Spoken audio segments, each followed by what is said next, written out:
Good morning, everyone, and welcome to Bristol, Rhode Island, on the campus of Roger Williams University at Paolino Field for Game 2 of the Commonwealth Coast Conference Baseball Championship Series. Hello again and welcome. I am Andrew Pizzelli bringing you the call here this afternoon. The Seahawks of Salve Regina 25-16 on the season, on the brink of elimination, facing the Hawks of Roger Williams, who are 21-17-1. These teams met yesterday on a overcast and dreary day, and the Hawks pulled out a comeback win over the Seahawks. Today, a gorgeous day, barely a cloud in the sky, and it feels like spring, and the Seahawks hope to be playing 2 games here today. The Hawks hoping to capture a Commonwealth Coast Conference championship. I'd like to welcome into the broadcast now Cam Champa. Cam, how you doing here this afternoon, and what are your thoughts on this matchup? I'm doing good today. I think that both teams are very even when it comes to both sides. Oh, is it okay? When it comes to both sides of the pitching and fielding and hitting, I think both teams are very even. That's why the game was very close yesterday, and Roger somehow pulled out the comeback win at the end, pulled out to the early lead, and then Salve hit a bases clearing double to take the lead, and was really holding out. And then Roger finally comes out of nowhere and hits a 2 RBI double, and Bosco finishes it with a sac fly to put him up 2, and then we just had to close it out. It was a close one. These teams split their regular season meetings, each winning on their home turf. So the home team in each series undefeated. In this game, Game 2, the Seahawks will technically be the home team. They will bat second. That means the Hawks on their own field will bat first. Their order will go Stone, Bosco, Camner, Roth, Dominguez, Bonavita, Hoban, Brett, and Galina. And Stone will lead things off for the Hawks, facing Pat Maybach, who had been out of commission for a while for Salve and then came back on Monday to help the Seahawks dispatch the defending conference champion Western New England Golden Bears. He and yesterday's starter Will Ginsberg combining in that game for the victory. Seahawks work with Ketch behind the plate, O'Malley, Ciesco, Ward, and Betts the infield, DeFusco, Barlok, and CCC Player of the Year Zach Smith out in right field. First pitch from Maybach is going to be low.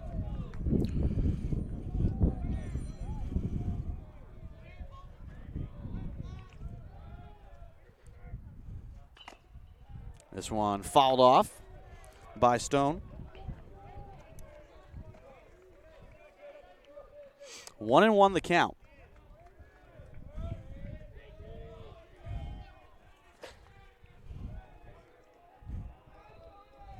Maybach kicks and deals. And cut on and missed by Stone.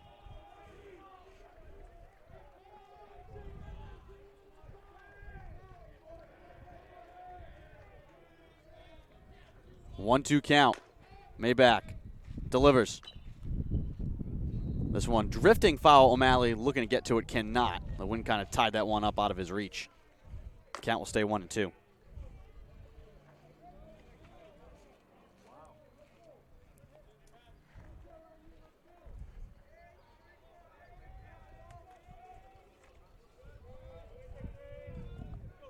Stone batting .375 on the year. 42 hits, 7 doubles, 3 home runs, and 19 RBI. And he looks at a ball here from Maybach. Count even 2-2.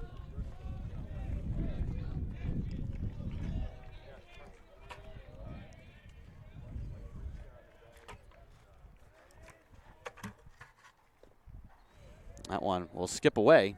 Count now full. 3-2 the count to the leadoff man, Stone.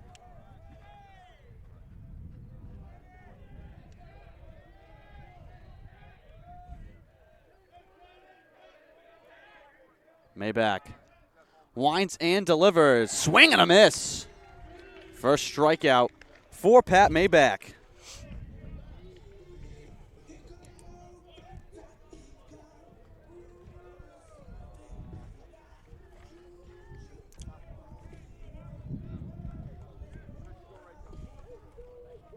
Chris Bosco now, who bats 294 on the season.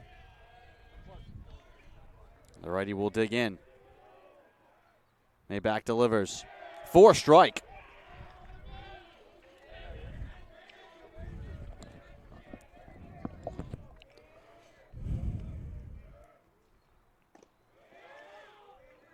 That one just missing. Count 1-1.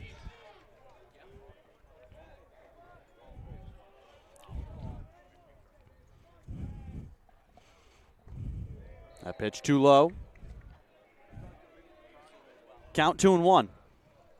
1 out here in the top of the first. Maybach kicks and deals.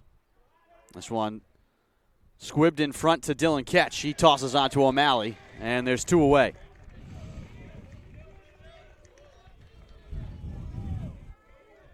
And that's what you want if you're Salve from Maybach.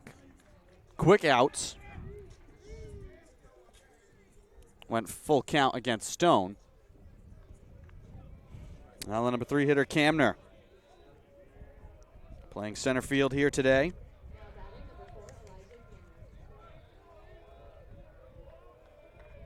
Camner batting .331. 47 hits, 6 doubles, 2 triples, 3 home runs, and 23 RBI. He's also stolen 9 bases. The 0-1 in there for a strike. Maybach looking for his second strikeout in a 1-2-3 inning. The pitch hit on the ground and will be flipped over to O'Malley. 1-2-3 inning. It's a good start for Salve. We head to the bottom of the first. Top of the order due up for Salve: Ward, Ciesco, and Smith.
Welcome back to Bristol. 13. Bottom of the first. Salve up to bat. Their first turn at the plate. Ward, Ciesco, and Smith due up for Salve. Facing Garcia.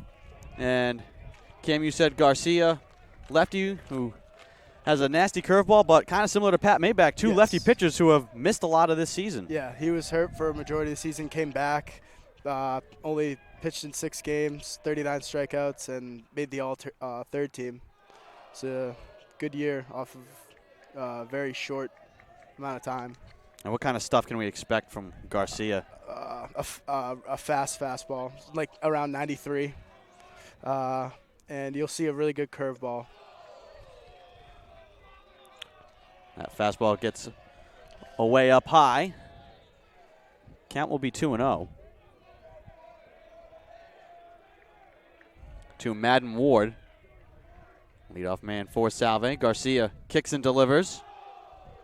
And misses there with the fastball as well. So 3 straight balls offered from Garcia. 3-0 in his decisions. And a 4.50 ERA. Here comes the 3-0. Ward will take it for a ball. 4 straight balls and a walk for Madden Ward.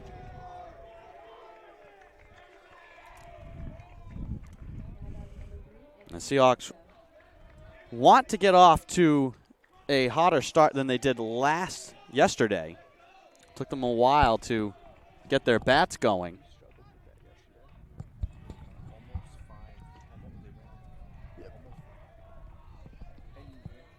Yeah.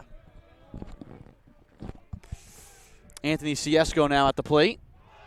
Takes it low. 5 straight balls. 5 straight balls offered from Garcia. Yeah.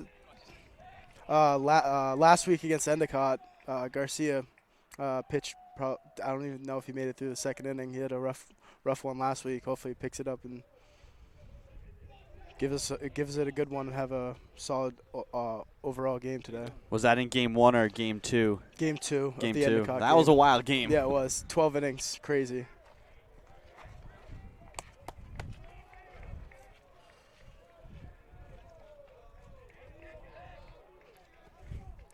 So 1-0 the count here to Ciesco, and you got to expect Ciesco's just going to take. And there's the first strike thrown by Garcia. That evens the count 1-1.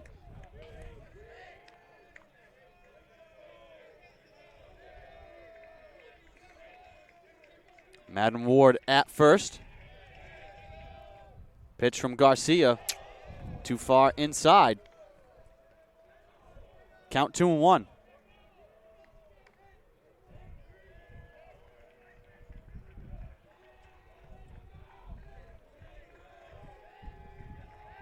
The 2-1. That one skips away, and that's going to allow Ward to easily get over to second. Thought about turning for third for a moment, but thought better of it. And Cam not sharp here from Garcia to start. Yeah, he's a little wild. He seems to be throwing it a lot in the dirt. There's already we're already warming up someone in the bullpen. 19. That's Verna Catola, I think.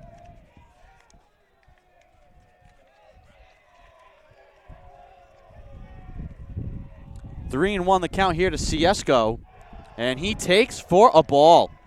Back-to-back walks for Garcia to start the inning, start the game. And Matt Vernicatola up in the bullpen for Roger. A righty, 6'1" sophomore from Berlin, Connecticut. And already a conference on the mound here for the Hawks. No outs.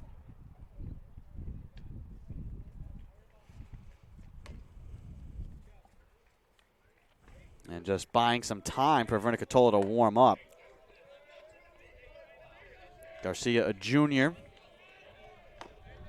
Lefty from Foxborough, Massachusetts. And now is going to have to deal with no outs, 2 on, and Zach Smith at the plate.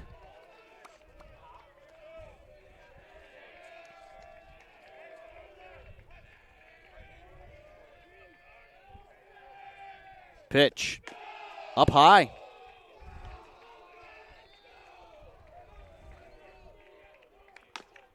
This is a tough spot. You want to try and find your control if you're Garcia, but you don't want to start forcing strikes to a hitter like Zach Smith. Yeah, you don't want to give him anything too good because anything can happen with the CCC All-Player of the Year. This one popped up, and it's an infield fly. And that one was tied up in the sun. Roth lost it. Luckily didn't have to make the play. And that's the best of all outcomes for the Hawks, is to have Zach Smith pop up on the infield.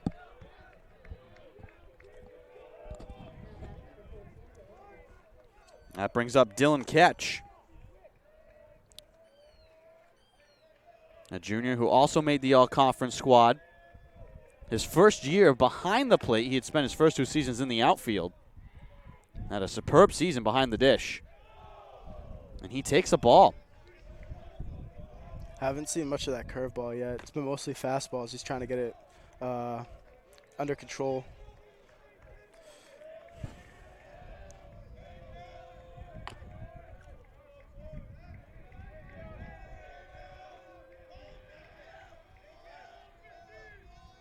The 1-0 from Garcia. Hit on the ground. Grabbed at short. Onto first for 2, and they turn a double play. Big time stop there for the Hawks. And a big stop for Garcia to salvage what could have been a disastrous first inning. Instead, the Seahawks strand 2, and we head to the top of the second. No score here from Bristol.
Welcome back to Bristol, top of the second.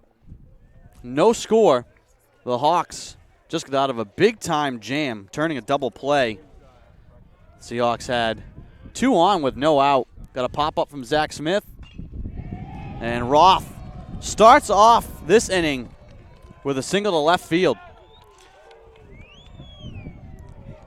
Roth's been really coming up clutch lately for Roger. The last couple games he's been hitting really well. Got the benefit of an infield fly rule on the pop-up from Zach Smith. He had lost it in the sun. This game started at 11:30. Seahawks hope to play 2 games here today. The Hawks just 1, and then enjoy a gorgeous afternoon. Taking a strike here is Dominguez from Pat Maybach.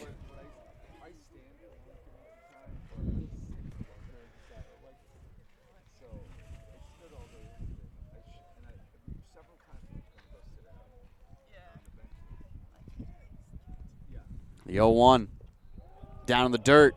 Good block by Ketch.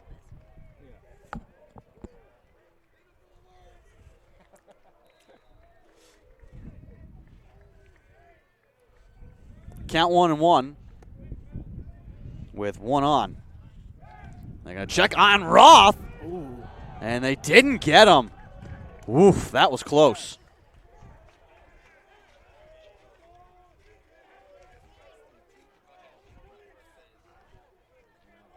Looked like they had him on the arm. I couldn't tell, though, farther away.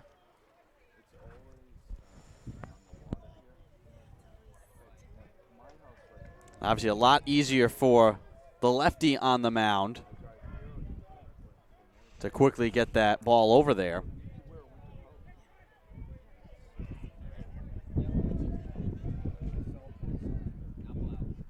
The pitch up high.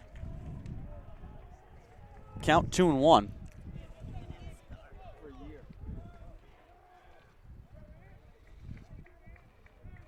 Maybach will come set. Still glancing over at first, now delivers home. 4 strike. Evens the count 2-2.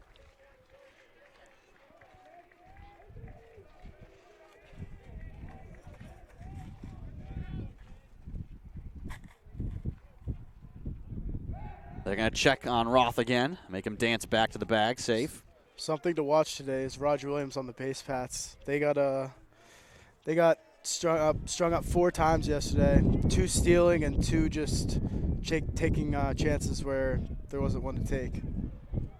They stole 71 bags so far this season. We've gotten caught stealing 21 times. Here's the pitch. That one fouled off.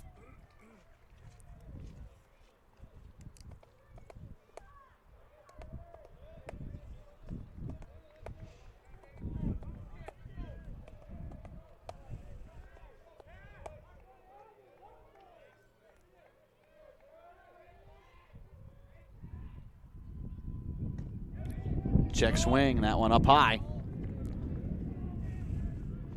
Count now full 3-2.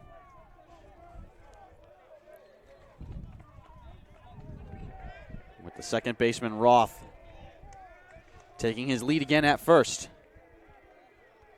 Full count to Dominguez. They're going to check on Roth again. No outs here in the top of the second.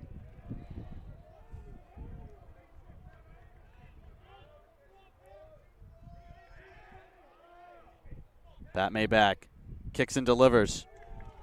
And that one just misses. And so just like the Seahawks did last inning, the Hawks now have 2 on and no out.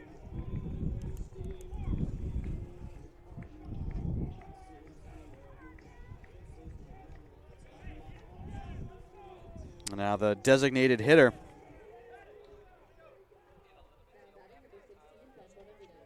Bonavita. 274 he's batting this season. 37 hits, 4 doubles, 5 home runs.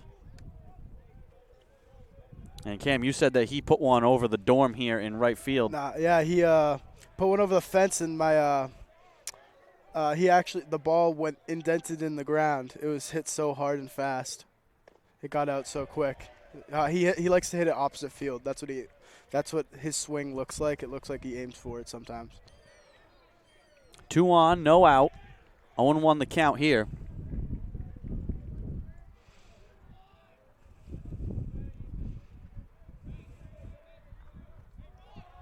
And he's going to show bunt. And he's going to lay it down. Right back to Maybach, who fumbles it for a moment. Now tosses on to first. And they got him. But that advances the runners to second and third. So we hype up his big bat, and instead he lays down a bunt.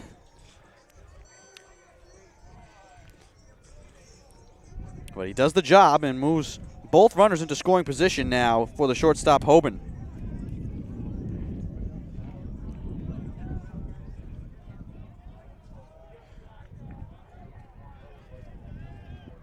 Two on, 1 out. Top of the second. Hoban. Pitch from Maybach. Down in the dirt. Blocked by Ketch. Let's see what the freshman Hoban does here.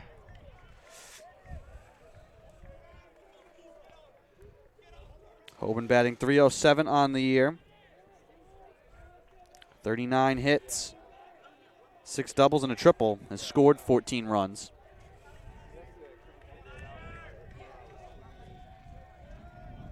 Working here with a 1-0 count. The pitch. That one up high.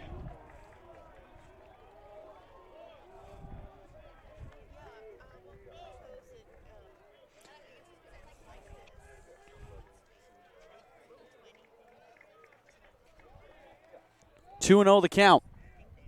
Maybach delivers. Up high.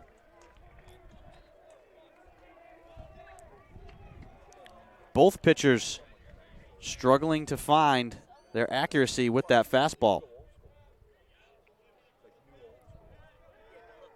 Maybach delivers now, right down the pipe. Count 3-1.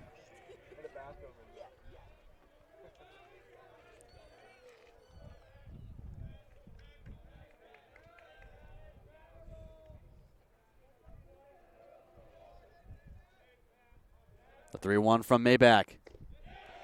Right down the pipe again. That pitch catching the bottom part of the strike zone. Count now full, 3-2, with 1 out and 2 on. The pitch. Cut on and missed. He struck him out. That's a big strikeout for Maybach.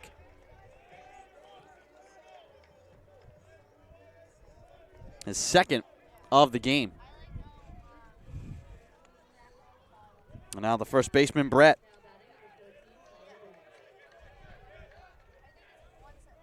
Still an opportunity here for the Hawks. 2 on, 2 out. First pitch from Maybach. In there for a called strike.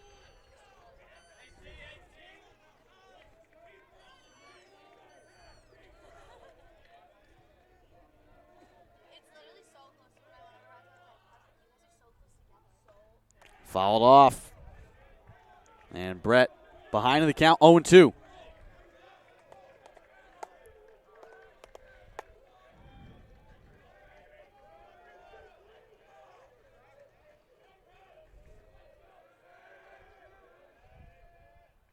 The pitch. That one high.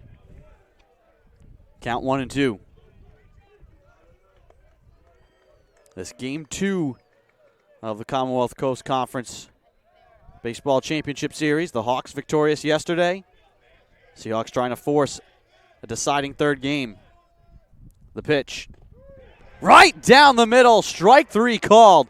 Maybach works out of a jam similar to how Garcia did at the bottom of the last inning. And we head to the bottom of the second. Still scoreless here from Bristol.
Welcome back to the campus of Roger Williams, Paolino Field.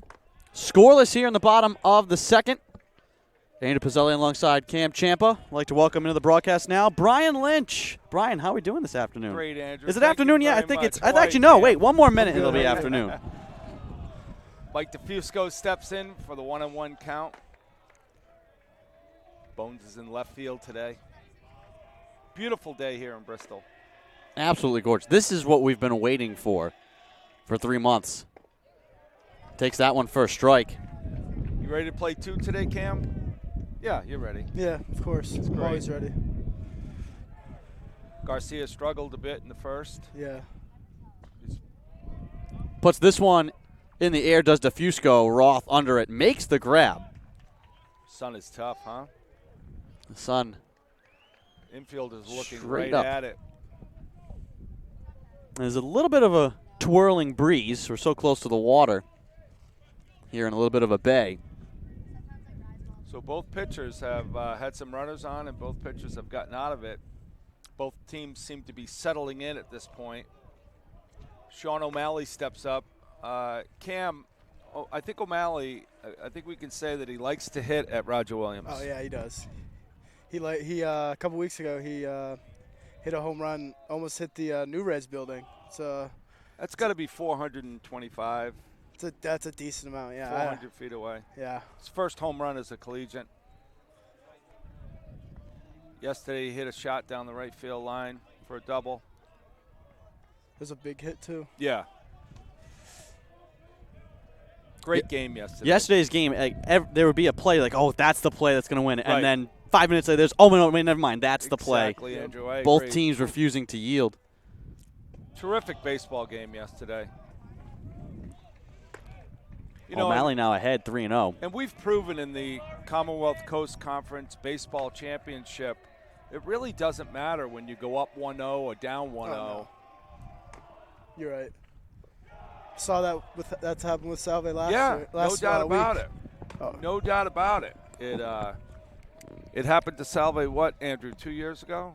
Or 3 years ago at Against Endicott. Endicott. Yeah, 3 years ago at And Endicott. that was before you had this new format where you'd Correct. have a reset and a championship Right. series. It was double elimination the Yeah. whole way, and the Yeah. Seahawks had to go to Endicott and win 2. The one change in the lineup today for Salve is Jack Betts will be at third base for Dustin Cicada. And Betts looks at a pass ball, and O'Malley will get down to second base. Betts started off the season, the freshman from Narragansett, started off the season hitting the ball really well, playing a little bit of first base. And then in the middle of the season, he caught the flu bug, which, you know, once one player gets it, it spreads throughout the team. Well, And when you go to sunny Florida and come back to 33 degrees why do we Newport, come back again? No one's ever answered me. I don't know why we just surprise, surprise, people catch colds. I suggested we just play our season down in Florida. No one took me up on it. So Betts is in the lineup today, playing third base. Working with an 1-0 count here. Garcia delivers, and he gets the strike call here to even the count 1-1. You know, Sean O'Malley's a perfect example of you don't need to be fast or athletic to be a good base runner. Yeah. He'll take what he has in front of him. He gets to see everything in front of him at second base. He's a big kid, man. He is. Another strike call here for Garcia. See if he can settle in. Yeah, O'Malley settled in at first base and now has locked up that position for the foreseeable future here.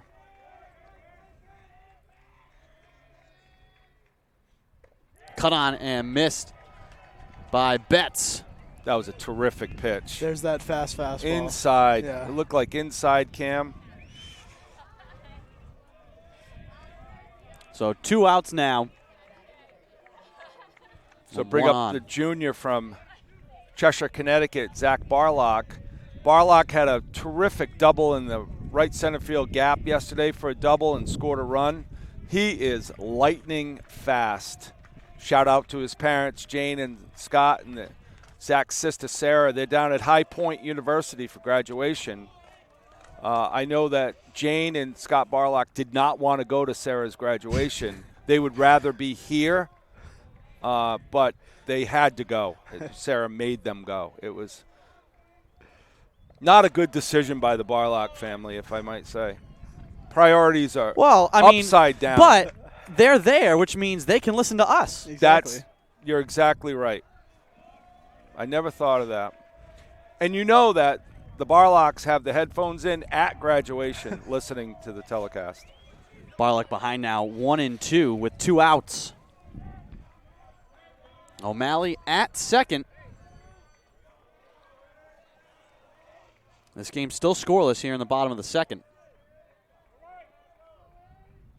Garcia delivers. That one low. Count even 2-2.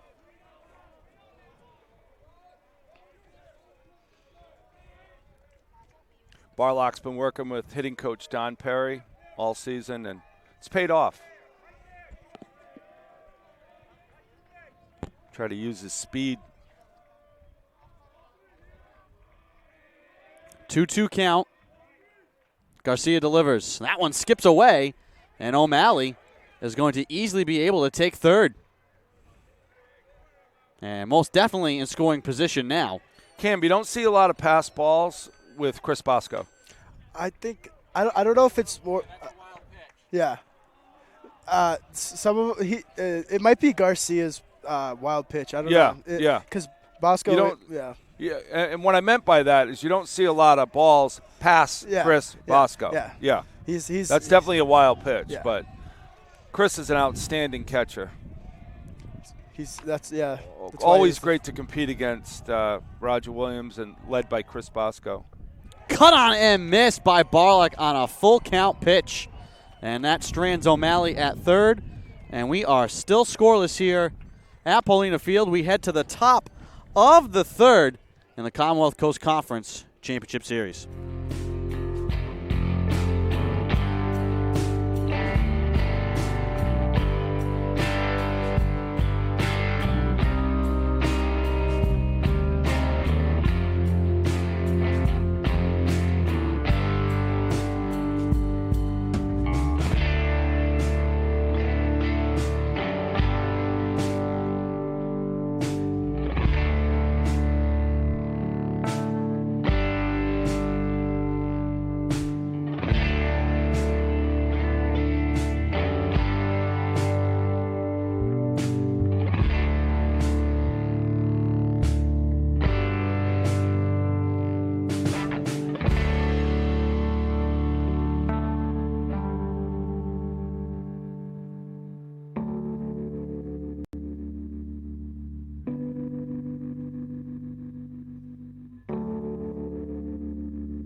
Welcome back to the campus of Roger Williams here in Bristol, Rhode Island. Commonwealth Coast Conference Championship Series Game 2. Andrew Pizzelli alongside Cam Champa. We just had Brian Lynch join us. I'd like to welcome in Commonwealth Coast Conference Commissioner Greg Kay. Greg, how are we this beautiful afternoon? Boy, I'll tell you, we really earned this one after a tough spring. We will take this. It is absolutely gorgeous outside.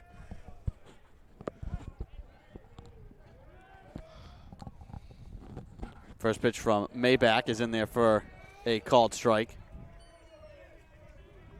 And really great we were able to get in yesterday's game. This whole spring there have been so many shuffling of home sites and moving here and what team's going to play at this field, and to be able to have things just kind of play out as planned. It's really unusual the last couple of years for that to happen, especially on the baseball side.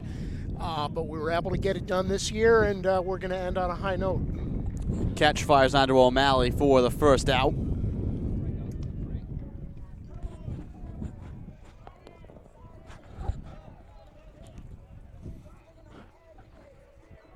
One out, no one on here for the Hawks. Batting first. This is their home field, but in game 2 of this series, Salve is designated as the home team. And we're back to the top of the order to Stone, who struck out his first at-bat.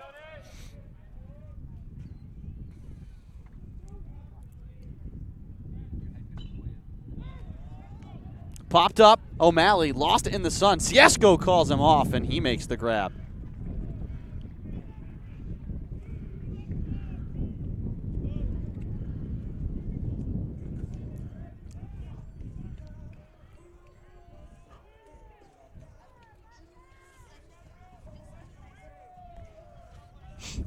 Back to Bosco now. Grounded out in his first at-bat. Both of these pitchers seeming to get a bit of a groove now. Maybach delivers Fouled off by Bosco. 2 outs, no one on in the top of the third.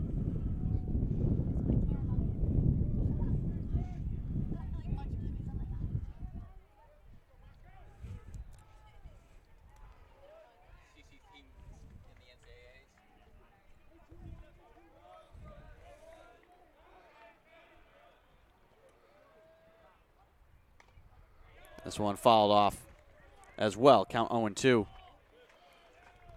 Baseball, last sport, trying to determine a qualifier for the NCAA tournament. A number of other teams have already got underway. I saw Nichols women's tennis team advanced to the second round.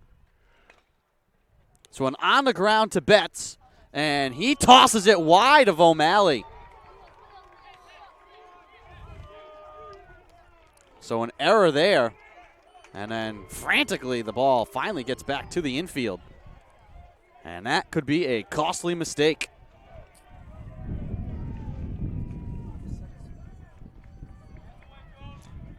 Looked like Betts kind of, is it Betts at third? Yes. Looks like he kind of rushed the throw a little bit. Could have taken his time a little bit more.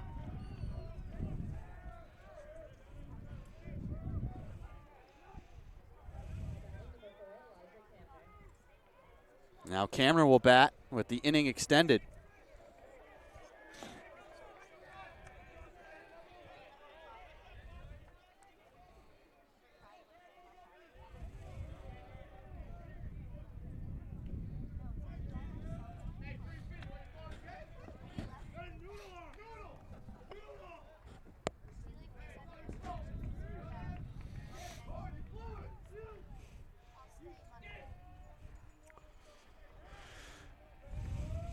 Runner Bosco at second now after the error.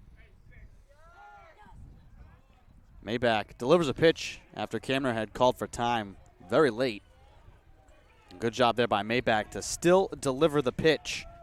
Obviously took something off it there, but can always be dangerous when pitchers try and hold up. Just follow through.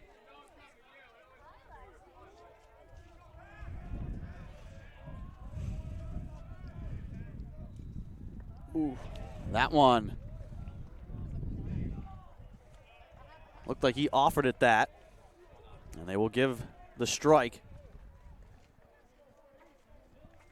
2 outs. A runner at second. Inning continuing due to an error from Jack Betts. That pitch up high. Count is 1-1.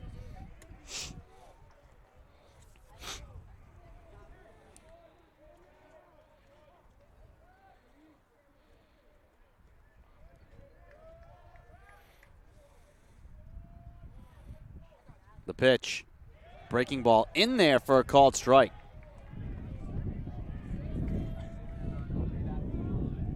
One and two the count with 2 outs. Maybach trying to make the error from Betts meaningless. The pitch. That one high and away. Ketch able to snag it. 2 and 2 the count now with 2 outs. Top of the third. Still no score.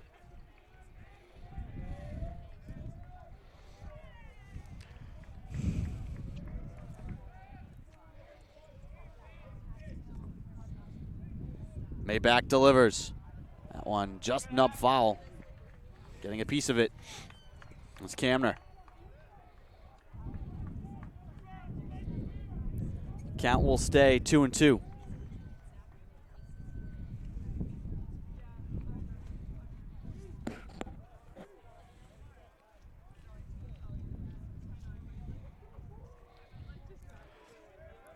Maybach steps onto the mound now. Looks in for the sign from Dylan Ketch. Checks on Bosco, and now will step back off the rubber.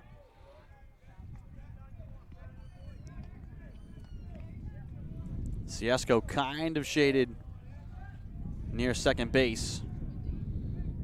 If they want to try and apply a tag, they're not. Maybach's going to deliver home, and it's high. Full count now with 2 outs.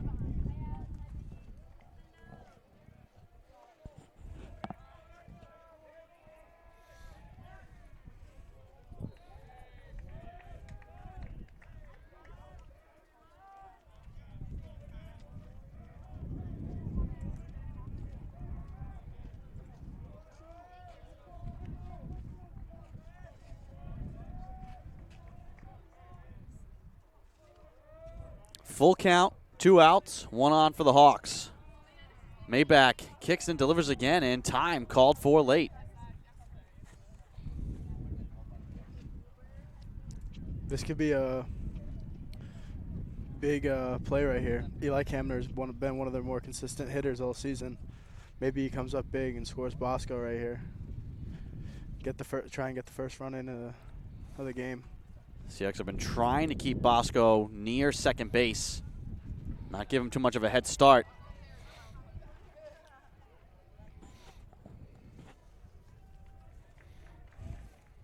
Seahawks could have been out of the inning, but an error from Jack Betts let Bosco get on, and he got to second on the play. Full count now to Kamner with 2 outs. Maybach delivers. Swing and a miss. He struck him out. Another big strikeout from Pat Maybach. Both of these pitchers coming through in the clutch so far in this game. And we head to the bottom of the third. Still scoreless here from Paolino Field.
Welcome back. Aaron Pizzelli alongside Cam Champa and Commonwealth Coast Conference Commissioner Greg Kay. And Greg, we kind of wanted to start to get into that point. We got close to the end of the inning, so I guess we'll talk a little bit about Commonwealth Coast Conference and the NCAA tournament. It was a great tournament, I think, in all sports, and then some of our teams did find some success in the tournament. We really had a very nice run of conference tournaments with some exciting games, with some history-making games. So far, not been the greatest run of NCAA tournaments in terms of results.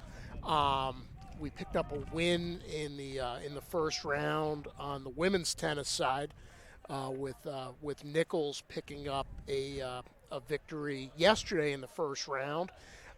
They ended up getting eliminated earlier this morning. Their situation is a little interesting because they were without 3 of their top singles players due to trips overseas, graduation, a lot of different things going on. So for their women to make it into the second round, that was a pretty good accomplishment. Colton Aremian strikes out to begin the inning. Back to the top of the order now for Salve to Madden Ward. But I'm hoping we're going to have some teams get in the win column today. Endicott, who was a tough luck loser in softball yesterday to the 13th ranked team in the nation, Kane, down in New Jersey. They'll be playing the College of Staten Island later today. And also Endicott women's lacrosse, they will take to the field for the first time. They're playing Misericordia over in Pennsylvania. So I think we've got a chance to pick up a couple more wins in the conference.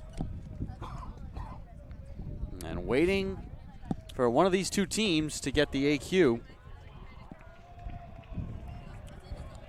I think as far as the last projections I've seen, the CCC is likely to be just a one-team conference in the baseball tournament this year. Yeah, we had some teams that were sitting real well, in the rankings early on with Western New England, Salve, and Endicott.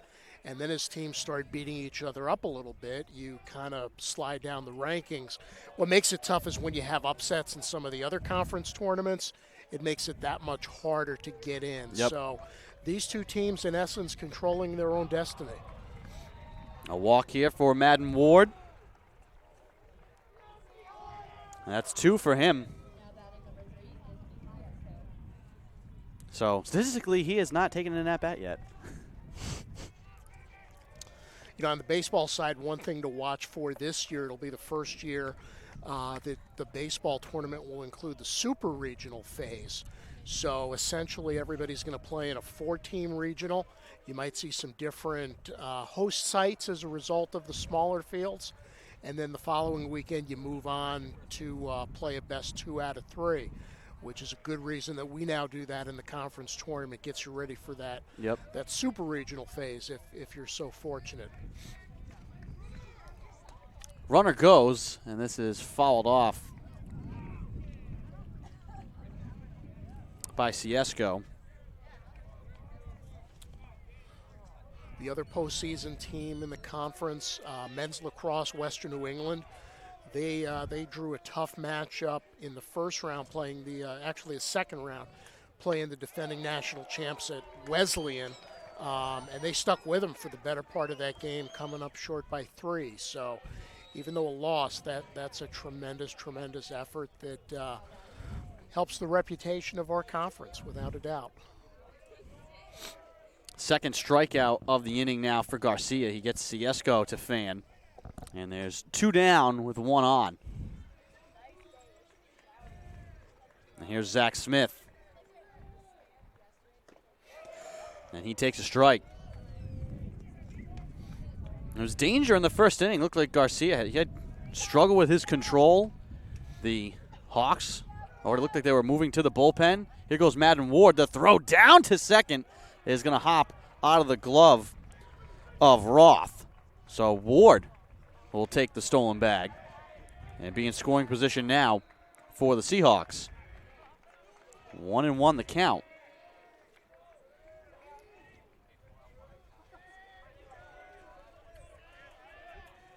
Both these pitchers, though, have been able to work out of trouble. Garcia delivers and gets Smith to fan at that. As you said, Cam, that kind of looks like that fastball from Garcia. He's really gotten it more under control after the last couple innings. 1-2 the count now.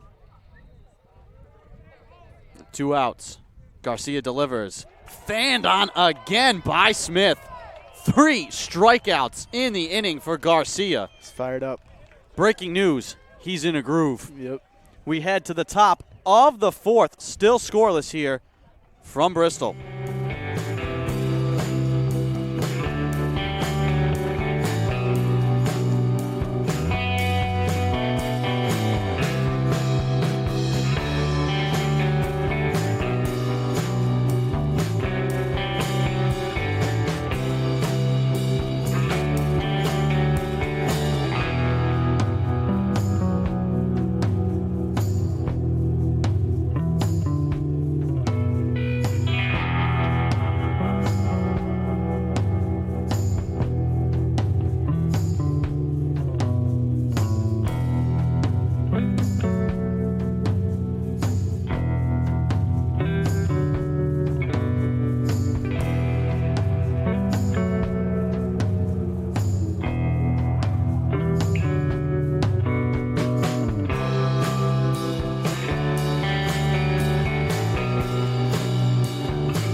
Welcome back. Dana Pizzelli alongside Cam Champa and Greg Kay. 4th inning here of Game 2 of the Commonwealth Coast Conference Championship Series. Still scoreless. Pat Maybach and Justin Garcia doing the job.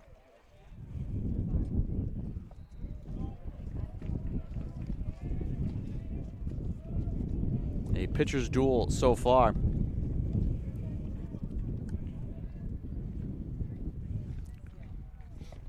This one cut on and missed. 2-1 the count.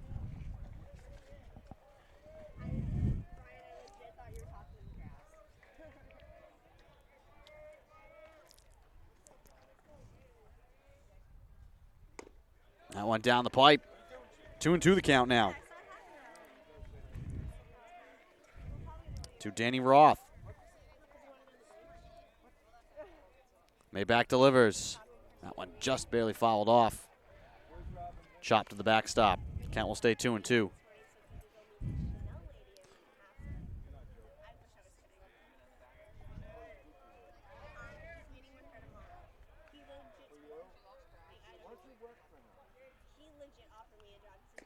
Cut on and missed.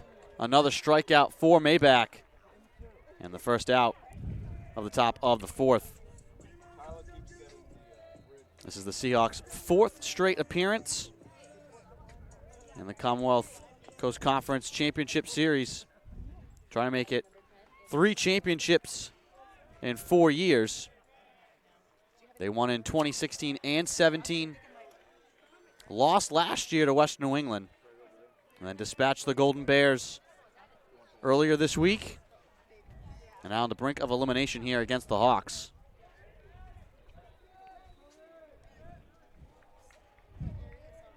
And kind of the time we were talking about before, Greg, when the Seahawks won in 2016, they got shipped out to Pennsylvania. They won in 2017. They went down to Cape Cod. The way this new format is going, potential for some more New England sites.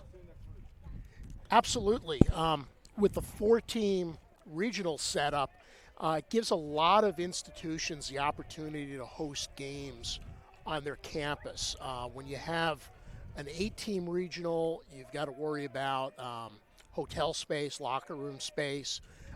It's a long tournament format, so it's kind of hard to do it without lights. 4-team regionals, I would think, most of the teams in our conference could be in a position where if they make the postseason, they could end up hosting. 4 is a lot more manageable in terms of number of games, the amenities that you need, staff, that sort of thing, staffing after a long year. So it will be interesting to see where it all shakes out. This one on the ground, Ciesco charging, guns on to O'Malley. I had spent 4 years on the national committee chairing New England from 2011 through 14, and we were always in a situation where we had 8 predetermined sites. So you knew where you were going. You didn't have to really worry about the logistics of who's going to qualify. That certainly could make things tough if you're hosting a tournament that you don't play in. So the committee now, they'll have a real interesting dynamic because you're not just picking the 20 or so at-large teams to round out the field, but you're also having to look at the sites that can accommodate the tournament well. Chop to Betts, he fumbles it, and now another error for Jack Betts. A tough fielding afternoon for him. Tried to barehand that one and just missed it. Another element that I think is going to be very interesting, that folks may not be aware of is that typically in the early rounds, they're going to try to keep people within the 500-mile maximum from your campus. Anything over 500 miles requires a flight, and with a limited budget, they try to avoid those things. Well, now you've got to be cognizant that if you have 2 4-team regionals that will square off the following week, you've got to be cognizant that everybody in one region is within 500 miles of everybody in the other region. Yep. Because they're going to have to play each other the next weekend. So that could lead to some interesting conversations when they when they seed and put everybody in the various regions that they'll be going to. Here's a pitch to Hoban, and he fouls it off. You know, for either one of these teams, the part that's interesting is that as you get further south and west in New England, as Salve has seen, it becomes a little bit easier to send you elsewhere. You know, that 500 miles can encompass a pretty big area of land. So that part will be interesting. Less flexibility for the schools that are further up north in Maine, for example, as to where you could send them.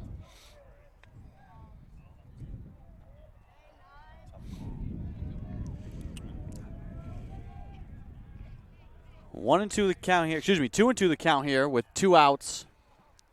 The pitch up high. Runner goes. Ketch throws on to second, and they got him. Another one.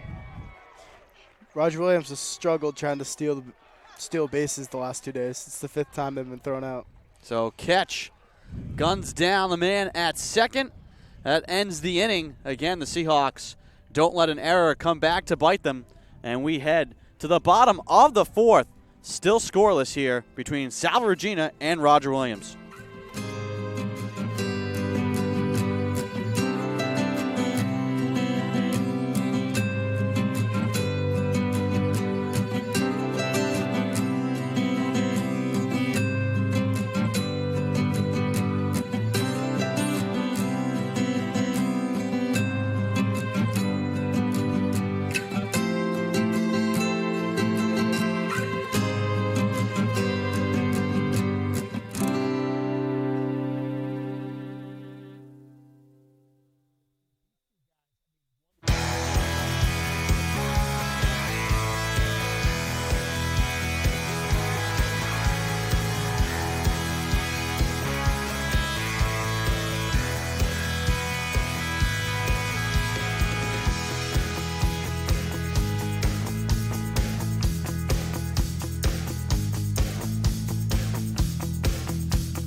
Welcome back. Ana Pizzelli alongside Cam Champa and Greg Kay bringing you the call of this Commonwealth Coast Conference Championship game. The Seahawks trying to find a way to get on the board. Dylan Ketch, who just gunned down a man at second, will lead things off. And he looked like he wanted to show bunt there to start. Guy who makes the great play always seems to lead off the next inning. One of those baseball things. Yep. And as this game goes on, as Ketch takes a strike, both of these pitchers have settled in. Every at-bat, every play gets magnified. That one low. Count 2-1. Who is going to crack first? Both of these teams have had some golden opportunities. Called strike there, count 2-2. What's the nature of championship level effort that you see out of teams is the ability to respond and fight through adversity and catch. Fans at a pitch from Garcia, who is rolling. It's Garcia's specialty. 6 appearances this year, he had 39 strikeouts. Now Michael DeFusco was patrolling left field here this afternoon. Will take a strike. Working quickly that time, Garcia, and he feeds it through the wickets of Bosco. Count 1-1.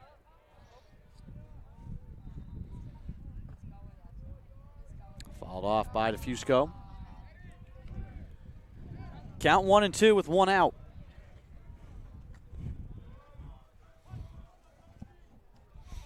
The pitch. That one missed. Count 2-2.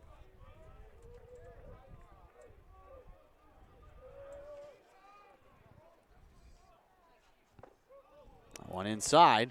Count now full.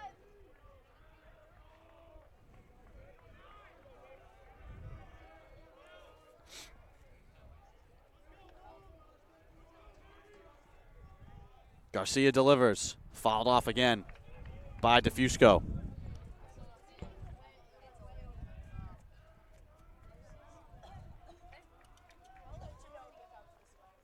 Cut on and missed. Back-to-back strikeouts for Garcia.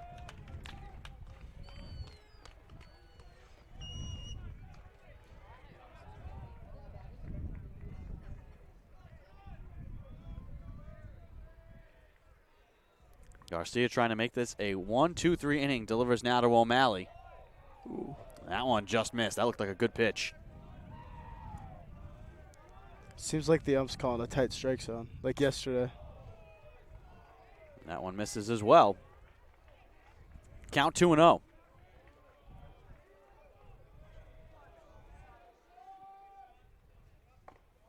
That time gets the strike call. 1-2 the count.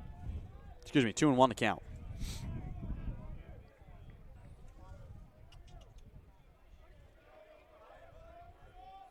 The pitch. Down low. 3-1.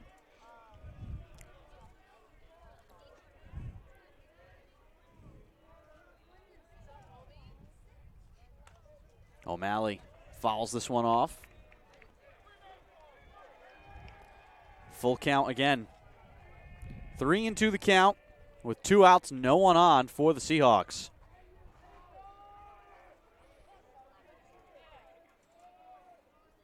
The pitch. Just a bit up high. And a walk, which has been the only way the Seahawks have found themselves on the base paths. Is that 4 walks, 5 walks? I think that's 4, 5 walks.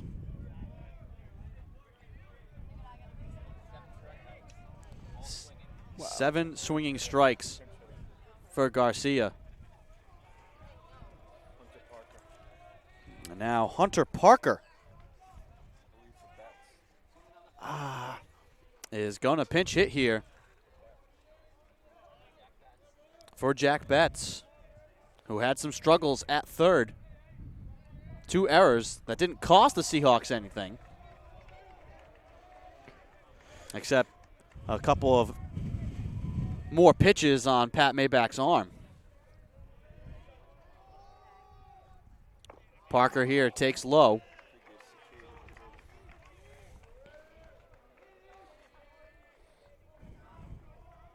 Hunter Parker, that's his 15th at-bat of the year. Takes a strike here. Count 2-1 with 2 outs and 1 on.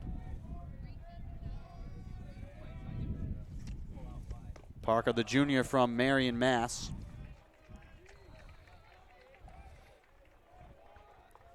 Count 3-1. Garcia has been excellent since he found himself in a jam in that first inning. The 3-1 up high.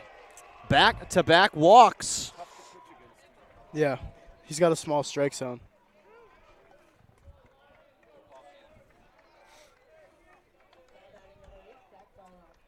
And now Zach Barlok, who has been hitting the ball well, had a big hit yesterday for the Seahawks. Does he have another one in him right now?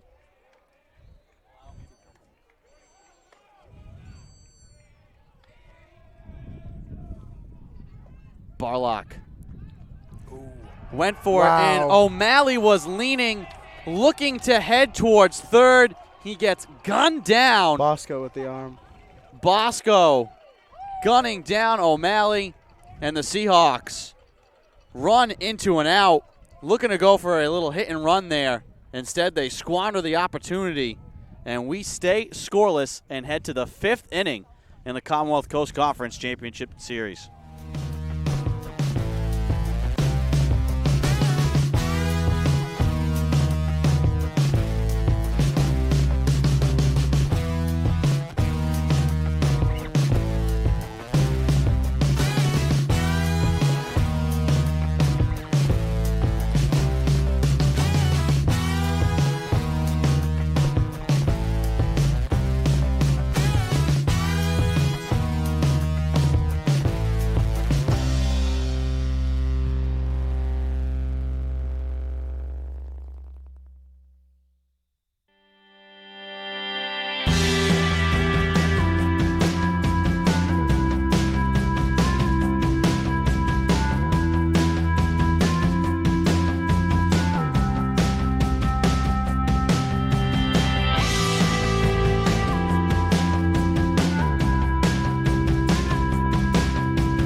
Top of the 5th inning here between Salve Regina and Roger Williams. The Hawks trying to eliminate the Seahawks and capture a Commonwealth Coast Conference crown. The Seahawks trying to force the deciding 3rd game in this series. Pat Maybach delivers the first pitch. That's fouled off.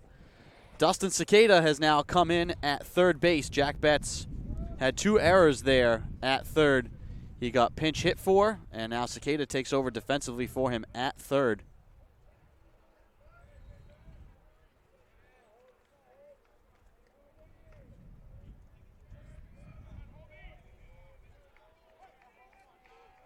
Tommy Hoban at the plate. Fouls this one off down the left field line.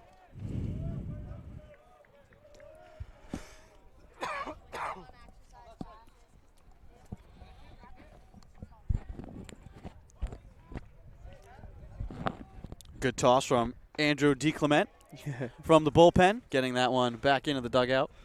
It's Maurice.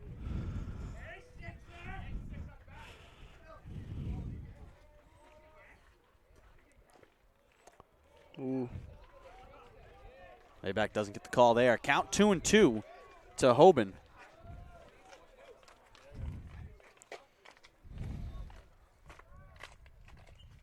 Fouled off again.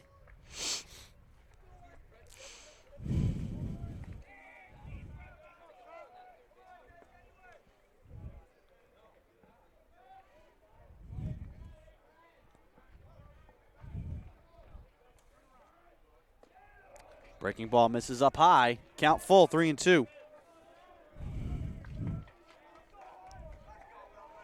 6 strikeouts for Maybach. 1 looking.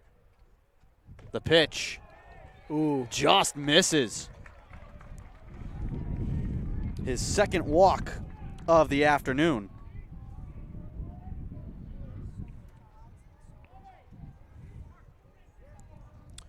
Leadoff man aboard. Gives you some options. A lot of walks here today from both sides. Well, only 2 from Salve, but 6 for Roger. First baseman Brett now, who is struck out looking today. And he shows bunt. Squibs it right in front. Maybach turns and fires. But Brett does the job. He puts the runner in scoring position. And in a game like this, both of these teams, they get a guy on, they're trying to be opportunistic, play a little small ball, and just get that first run.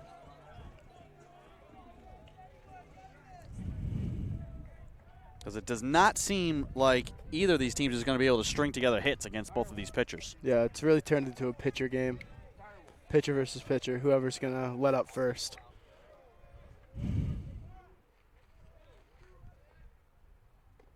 Maybach delivers for a strike. And it's always so interesting when you have, obviously we play with a designated hitter, when you have a game where it's like this, where it's really coming down, it's a battle between Maybach and Garcia, and they never even set foot on the field at the same time. Yeah. But that's the way this game is playing out right now. And one just has to sit and watch while the other works and try and answer when he gets his turn. 1-1 count. And again, time called. The Hawks have done that a lot.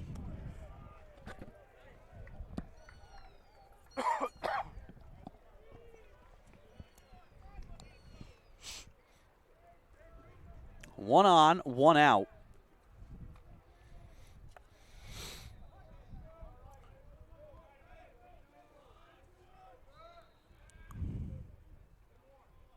Here's the pitch. That one misses low. Count 2-1.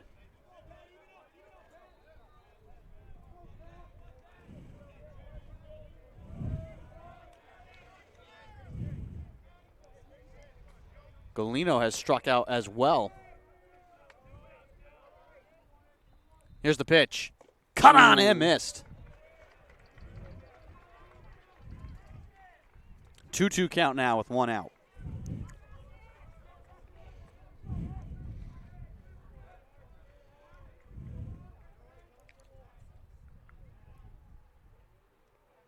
Maybach delivers home, and again, a late call for time by the batter. And Maybach forced to deliver home. And those don't go down as pitches, but A lot of it's arguing. still taxing on the arm. And head coach Eric Sorella doesn't like the fact that, the Hawks are doing this on purpose, obviously. Bit of gamesmanship. Both dugouts getting into I it was saying now that's kind of brought Yeah. some energy here. 2-2 count. Maybach glancing back at the runner at second. Now delivers home, and it's fouled off.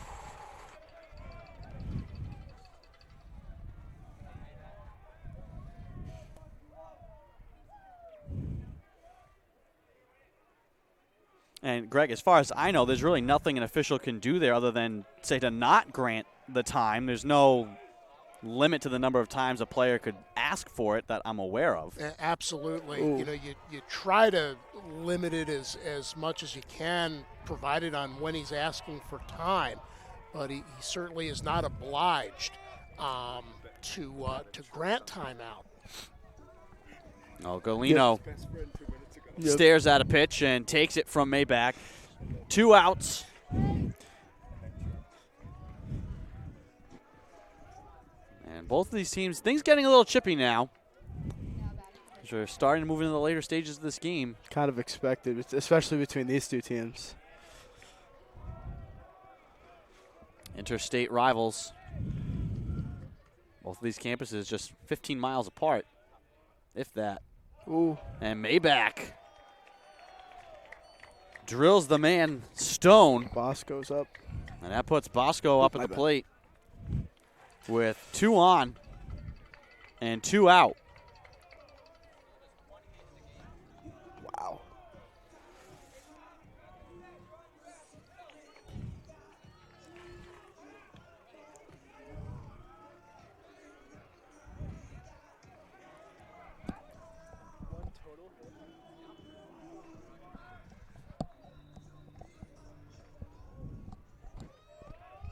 Two on, 2 out.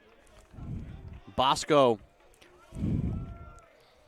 to deal with Maybach.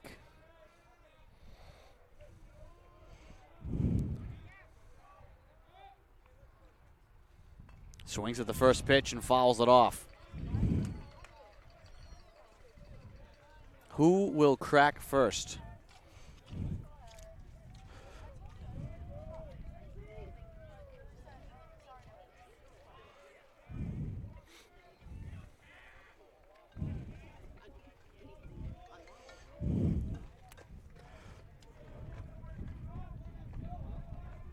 Maybach comes set.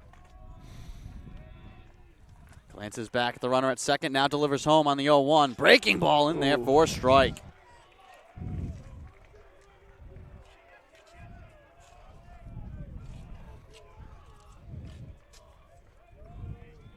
Oh, 0-2 the count now with 2 outs.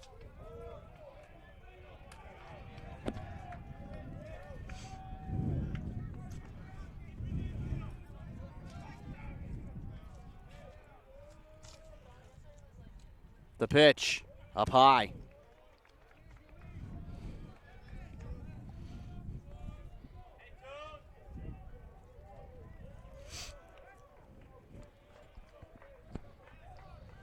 One and 2 the count.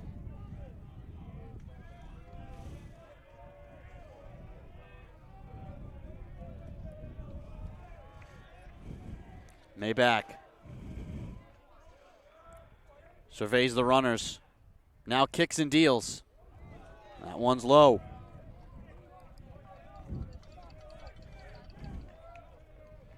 Two and 2 the count.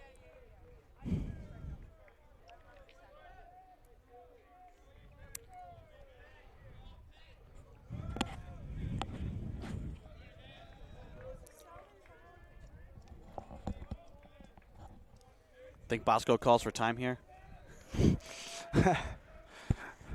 He hasn't yet. The last 2 batters have tried. Here comes the 2-2. On the ground, grabbed that short by Ward. Time, and he throws on to first for the out. Again, the Seahawks, both of these teams able to work out of jams. Just one total hit so far in the game. We head to the bottom of the 5th, scoreless here from Bristol.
Welcome back to Bristol.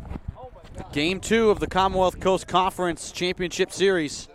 Scoreless here between Salve Regina and Roger Williams. And that's because of both of these pitchers. And Garcia, who has been locked and loaded, hits Barlok on the ankles. Garcia had some struggles with control in the first inning. Has been on an absolute tear. And his first pitch hits Barlok. And whether or not that's intentional or not, Seahawks will take it. We're still waiting for that second hit in total in this game from either team.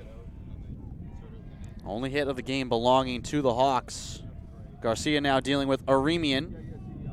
And a ball skips into him. Count is 1-1.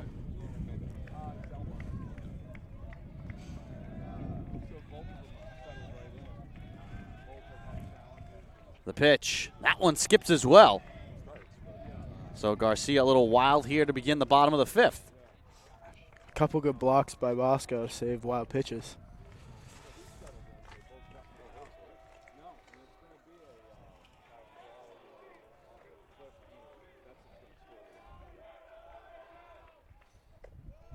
That one in there for a called strike. Count 2-2.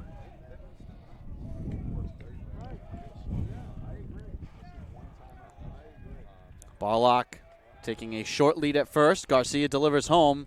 Following it off is Aremian.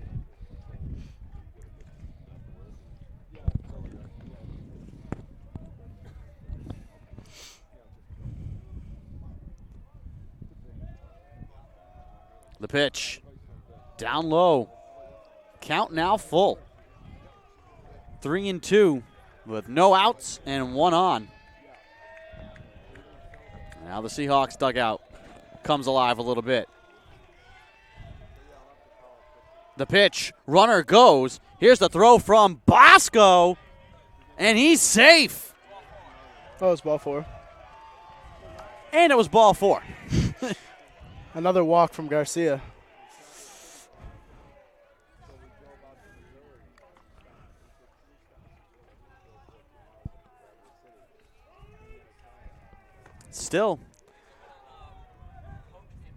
Seahawks have had this situation a couple of times, and Garcia's been able to close the door. 2 on, no out. Top of the order, Madden Ward. Action for Roger Williams. Third time they've had somebody up today. It's Verna Catola again.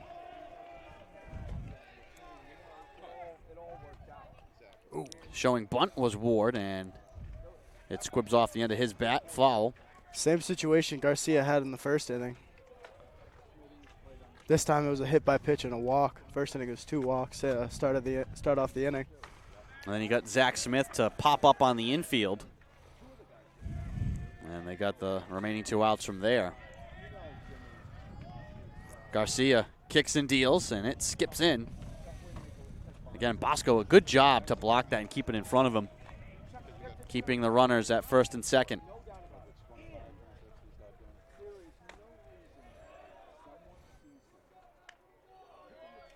Barlok at second, Aremian at first. Madden Ward at the plate in a 1-1 count. The pitch from Garcia. Ward again showing bunt, and it goes foul. Count now 1-2.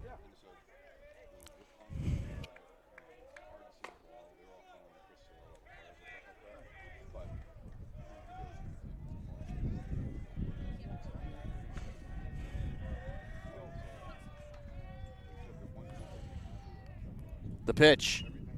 Fouled off again by Ward, who now is swinging away with 2 strikes.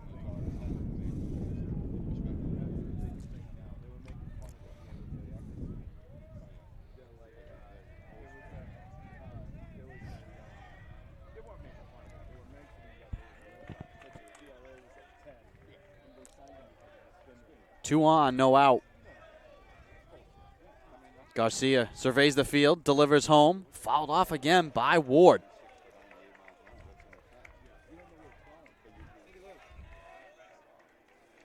Whoa.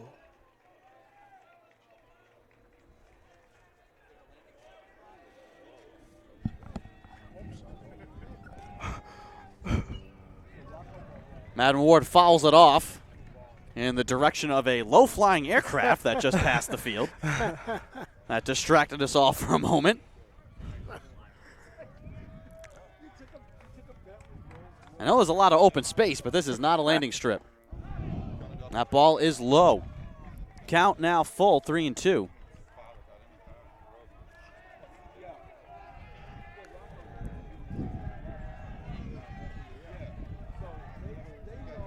The pitch.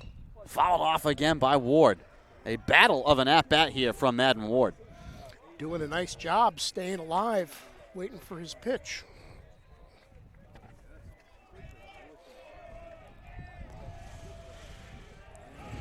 Garcia steps off the rubber.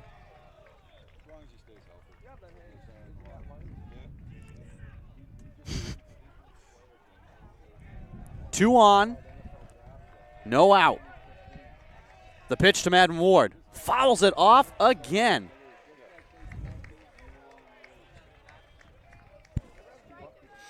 I hope we brought enough baseballs to the game. I got 4 dozen in the car. I may have to go get them.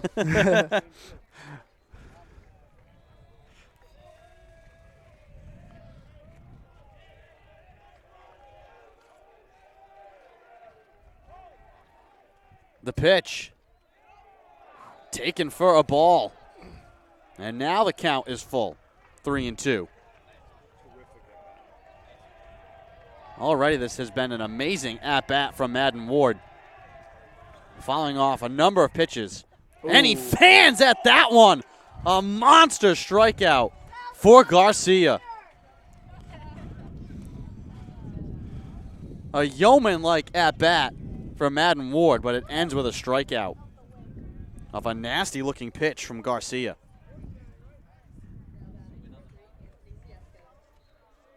One out, 2 on. Ciesco to bat now.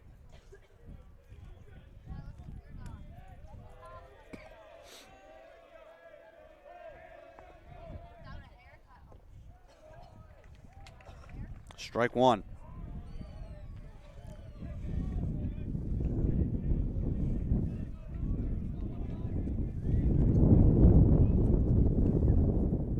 picking up here at the field.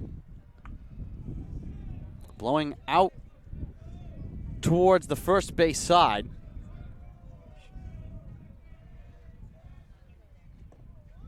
Ciesco looks at this pitch for a ball. Ciesco 0 for 1 in the game with a strikeout. 8 Ks in the game now for Garcia. But 7 walks. Cut on and missed by Ciesco.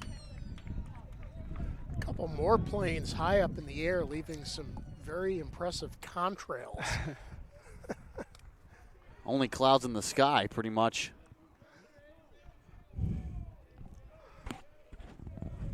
Gorgeous afternoon here for this game. The pitch, check swing from Ciesco. Ooh. Did he go? The appeal says no. Strike. They will call it. Initially was not called. Oh, wow. But they do call Ciesco out. Another strikeout for Garcia, his 9th. I mean, the flyover is a little late, boys. I mean, first pitch was a while ago. Is that Coast Guard? Yeah, it's a Coast Guard plane.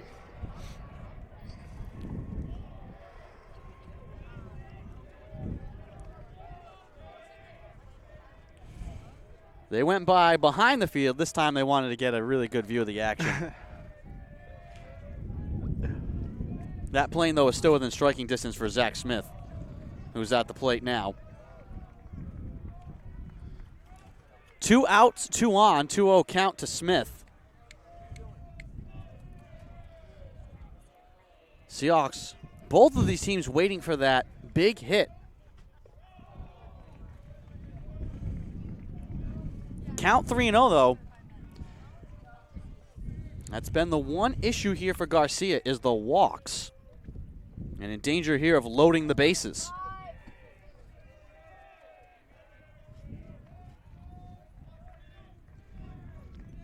The 3-0. And it's ball 4. Bases loaded. Bases loaded. Could this be the time where the Seahawks break through? And here comes Dylan Ketch. Who's made some superb defensive plays this game. Can he make some noise with the bat? Or can Garcia respond again? This could be a turning point right now of this game. First pitch skips away. Barlok is going to come from third and score. The Seahawks take the lead on a wild pitch from Garcia. Another wild pitch from Garcia. He's had a lot of them today. Bound to come after him again. 1-0 Salve Regina. And now the runners at second and third for Dylan Ketch. First pitch swing, he lines this one into a gap, and it falls in center field. 2 runs come in to score, and the Seahawks, just like that, get their first hit of the game, and they lead 3-0.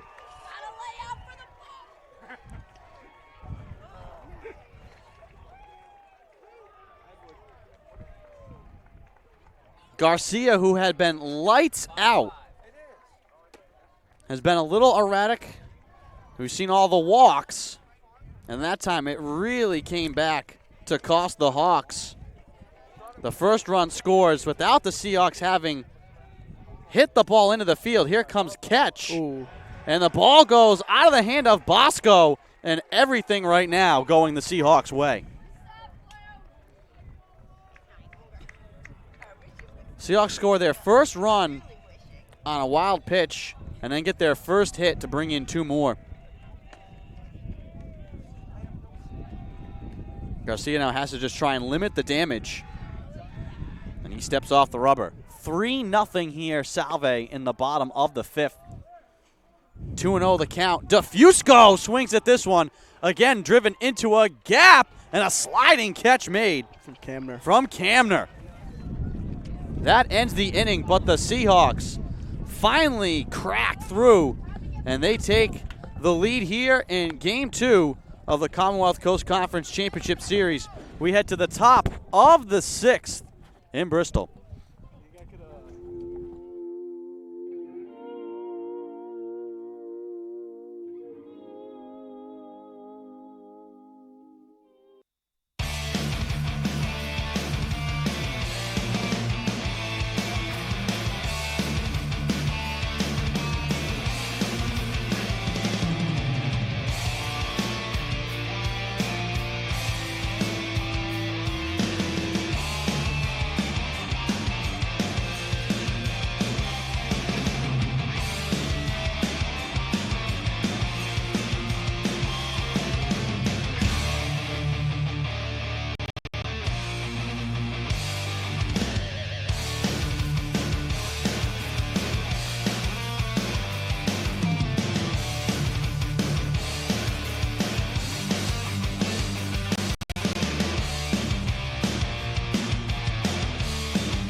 Welcome back. Here in the 6th inning now in Game 2 of this Commonwealth Coast Conference Championship Series. Game 2 of the series, and the Seahawks line to force the deciding third game, take a 3-0 lead. And some wiggle room now for Pat Maybach to work with. Just 2 hits in this game. 1 for each team. Maybach gets the strike call there.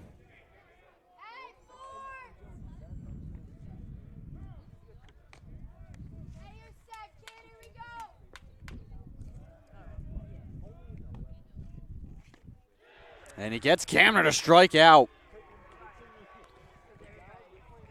Another strikeout for Maybach.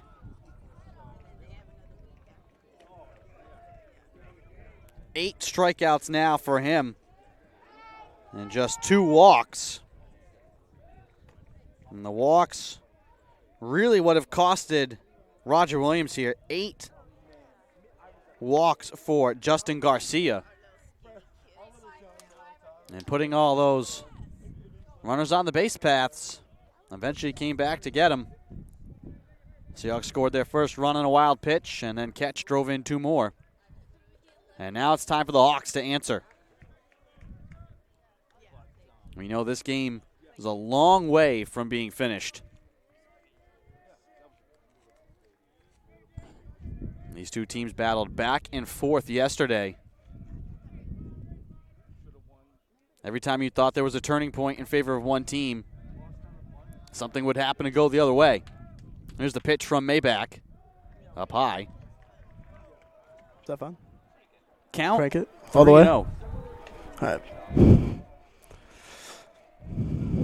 3-0 the count. And a walk for Maybach, just his third.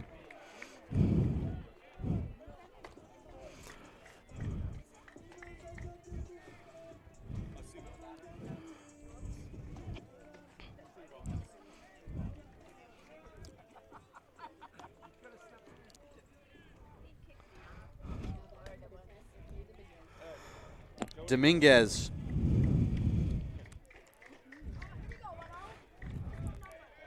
With 1 out and 1 on. The pitch just misses.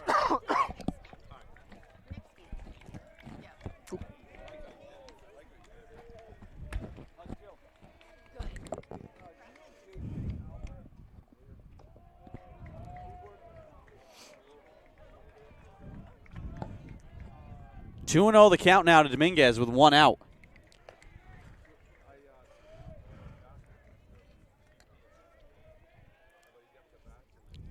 Maybach delivers, and he gets the strike call there.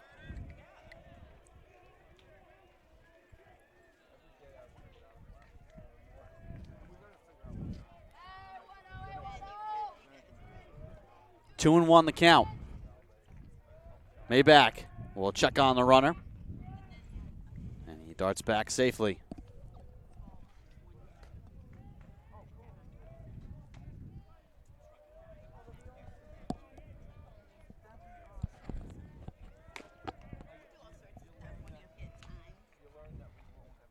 The pitch. That one down in the dirt. Count 3 and 1. He's got ice. Looks like Garcia might be done. Yeah, Garcia coming out of the athletic complex. He had left the field of play, and a definite sign that his afternoon is over.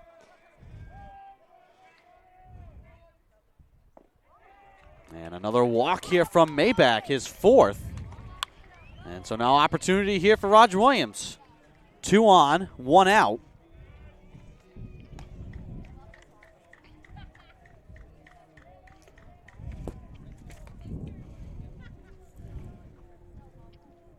Have been Vernicatola warming up for a while. Yeah. I think He started warming up in the 2nd inning and then stopped. And nobody up for Salve. Conference on the mound here. And the home plate umpire will now come up to break up the meeting. Just a chance here to give Maybach a bit of a breather.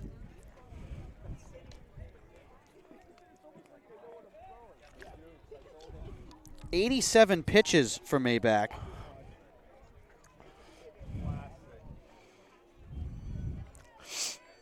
Excuse me, make that 97 pitches for Maybach. Now Ben Bonavita, who's 0 for 1.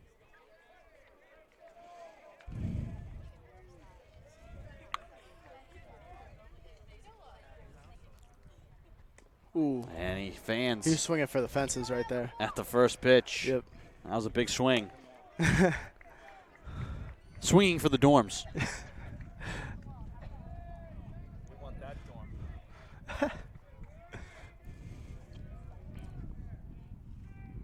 Maybach delivers the 0-1.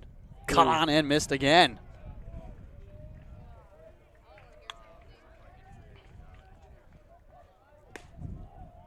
Oh, 0-2 the count with 1 out.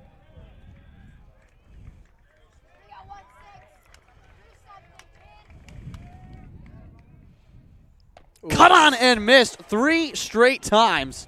The 9th strikeout for Maybach. And he had Bonavita fooled. Not happy with himself heading back to the dugout. He had recently started to come along. He struggled early in the season, Bonavita. Looks like he was swinging for the fences. I don't know if he was going for any contact. Trying to bring in all 3 runs at once. Kind of opposite of the way we'd seen the Hawks play this game when it was 0-0. This one missed as well by Hoban.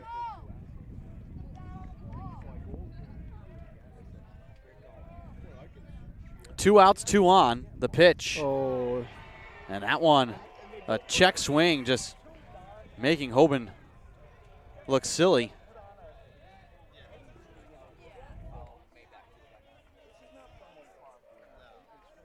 Maybach looking for his 10th strikeout. The pitch. This one Good hit. lined into the gap. Charging in is DeFusco. A hard throw will be cut off by Cicada, but the Hawks get a run on the board. A timely hit there. Freshman coming up big, RBI single. 3-1, a 2-out single. It'll still be first and second with 2 outs. Still no action for the Seahawks in their pen. Head coach Eric Sorella trusting Maybach to get out of this inning. Now the first baseman, Brett. Maybach delivers. Down low, ball 1.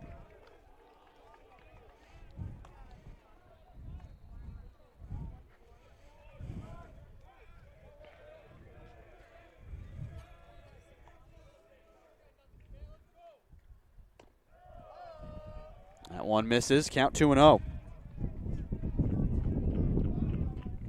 Brett 0 for 1 with a strikeout. 103 pitches now from Maybach. This one chopped on the ground. Ward has it. He'll go with the easy play to second that ends the inning. But the Hawks are able to get on the board. They trail now by just 2. A long way to go in this game, but we're heading to the later stages. Bottom of the 6th coming up. Salve Regina leading 3-1.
Sean O'Malley will start things off here for the Seahawks.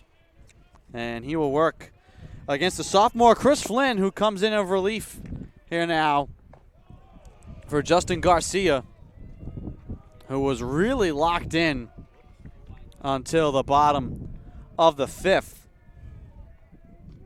He exits the game pitching 5 innings, giving up 3 runs on 1 hit, 8 walks, 9 strikeouts. It's really the walks that ended up costing him and chasing him from this game. But he went a lot further, Cam, than it looked like in the beginning when Garcia struggled in that first inning.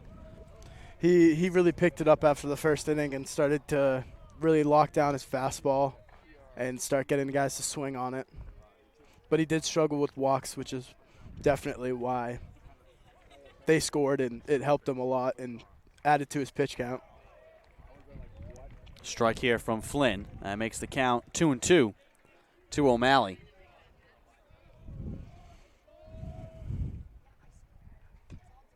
Fouled off.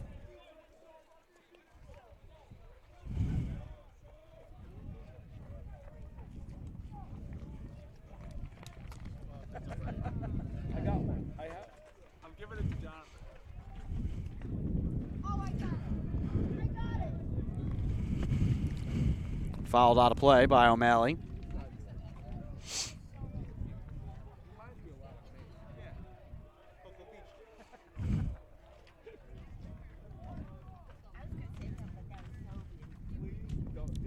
Cut on and missed by O'Malley. That's a big strikeout. That's a huge strikeout for Flynn coming into the game and getting his first strikeout. Especially against O'Malley, who loves hitting here. Cicada now will take his turn at the dish, who came in relief of Jack Betts at third base. Betts was pinch hit for by Hunter Parker, and then Cicada subbed in defensively. And he fouls this pitch off.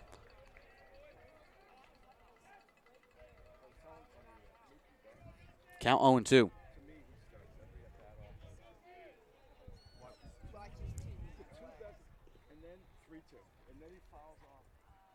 This one skips in.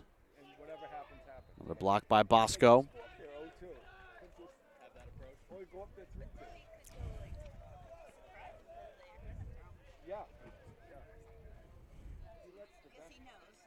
Seahawks bats had really been held in check until that fifth inning. And still just the one hit. But with all the walks,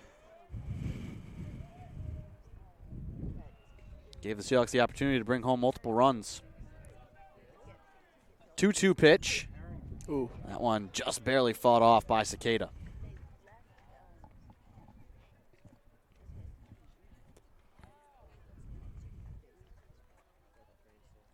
Seahawks leading 3-1, hoping to force a deciding third game here in this championship series. Hawks won yesterday. Oh, is Bosco hurt? And Bosco's a little shaken up. Down on one knee behind the plate. That ball was fouled off by Cicada. Maybe it caught Bosco.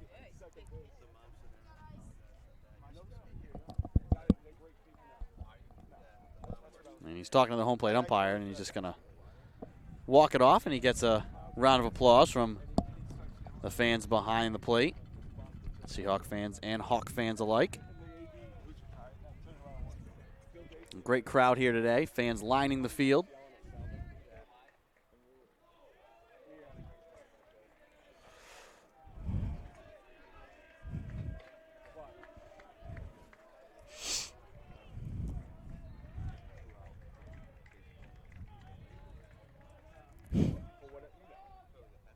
Pitch fouled off by Cicada. Staying alive.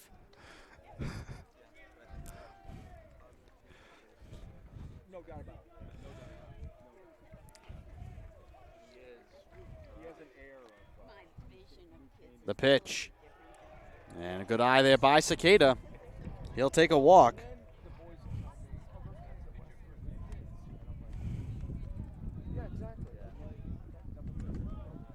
One out, one on.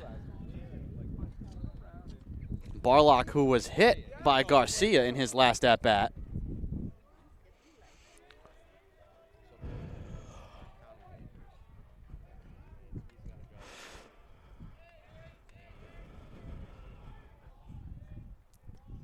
First pitch from Flynn.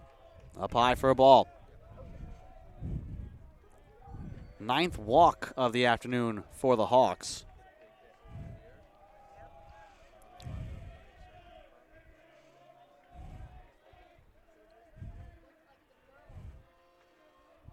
The pitch. Runner goes. Barlok. Fans on the pitch. The throw down to second. In time for the out. Bosco with another one. All right. Bosco, again, showing off that arm. Really showing why he was voted as Defensive Player of the Year this year. And after being shaken up Yeah. just a second ago.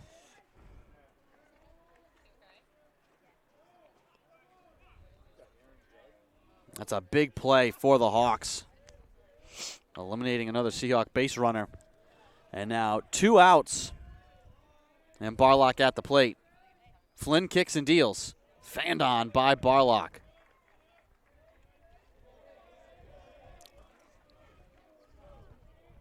Count now 2-2 with 2 outs.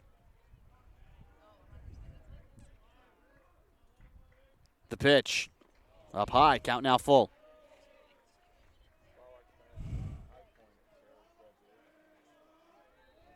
Three balls, 2 strikes. No one on here for Salve. Flynn kicks and deals. Ooh. One up high as well. Another walk. The 10th walk of the afternoon. Offered by Hawks pitching. That keeps the inning going and brings up Colton Aremian.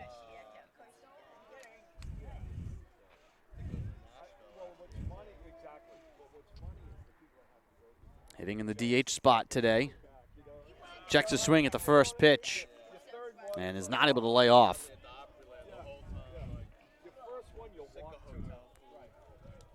Count 0-1. 2 out, 1 on. Flynn steps off the rubber.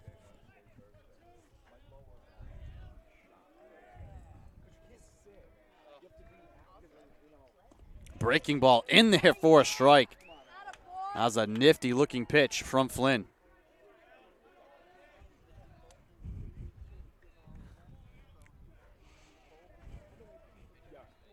Oh, 0-2 the count. The pitch. Swing and a miss. He struck him out.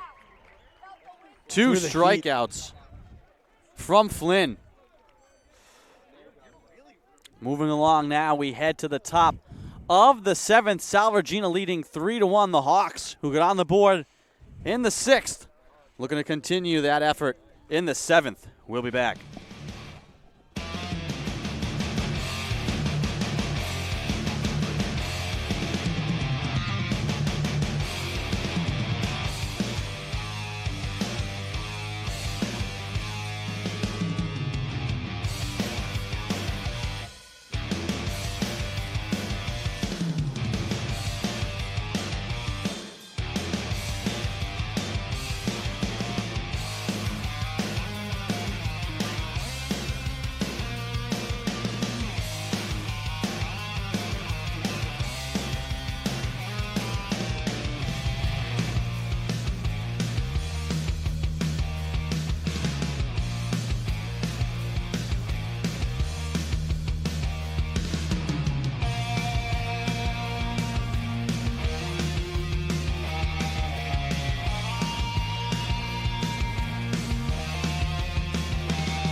Welcome back to the field. Andrew Pizzelli alongside Cam Champa bringing you the call.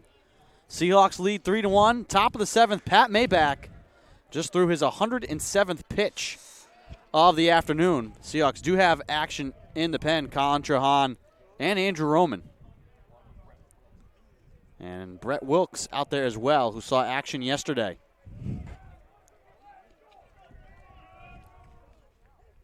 Two 2-0 the count now for Maybach. Interesting. And head coach Eric Sorella is coming out now, and he's going to pull Maybach in the middle of this at-bat.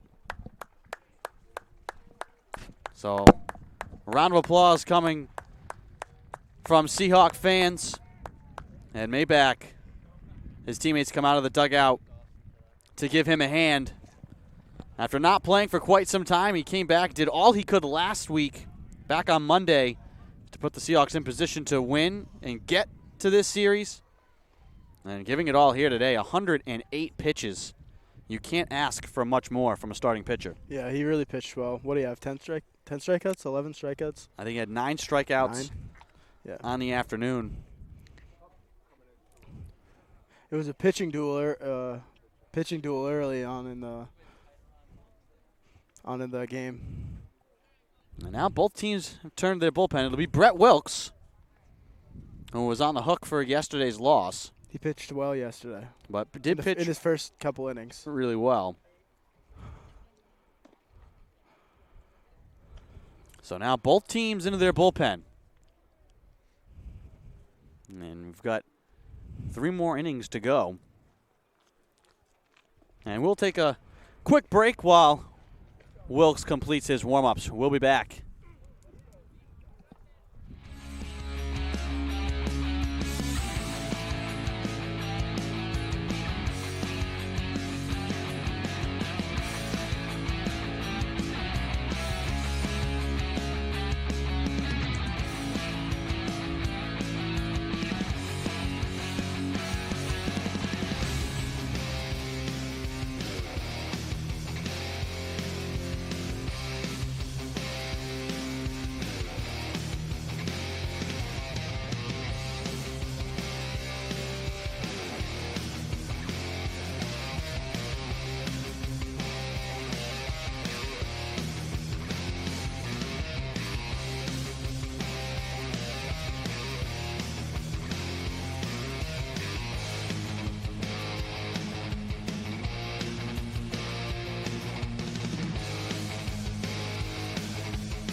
What's up, my brother?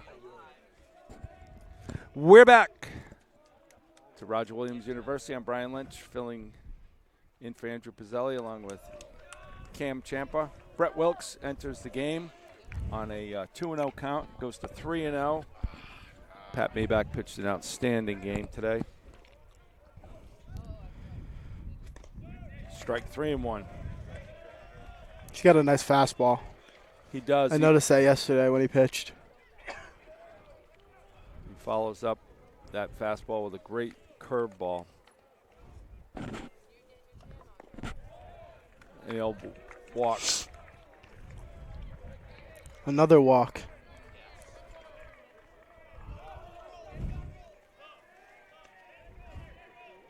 Who was that, Cam, number 2?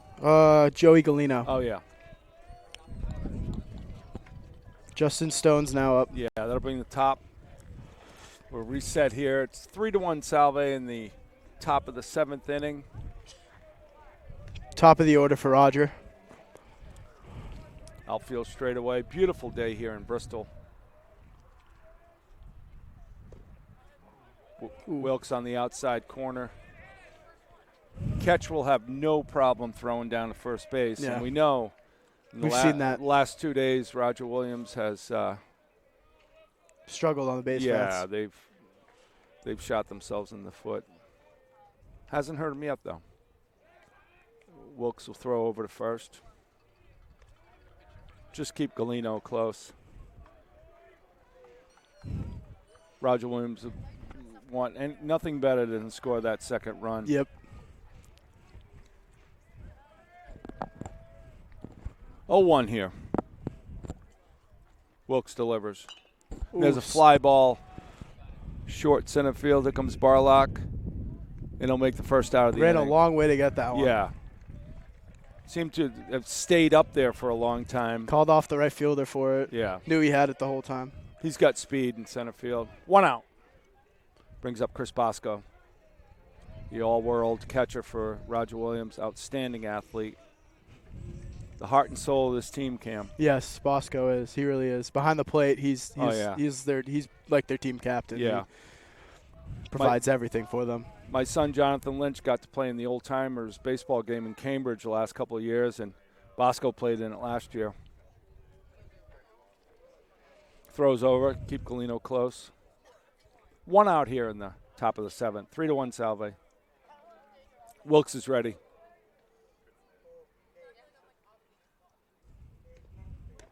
Strike.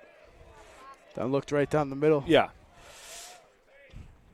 Look more like Bosco taking a look at that versus anything. Trying to figure out the pitcher No before doubt. he acts on it.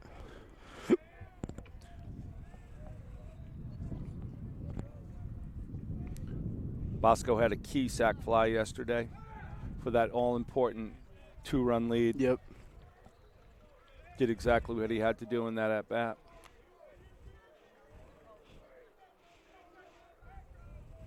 Wilkes is ready, gets the sign from Dylan Ketch. The senior's ready. He'll throw over to O'Malley. It's not a pickoff move, just get back move. He's just keeping him close so he No doesn't doubt. steal. Even though they got Ketch behind the plate. Yeah. It's always good to be safe. It's amazing both catchers have maintained the running game in both of these games. Galino will take off. He was thinking about Fakes it, yeah. He had a bad jump. Strike right down the middle. Yep. 0-2 here. Out. Yep. Is that outside? No, he called it a strike. Really? Yeah, 0-2.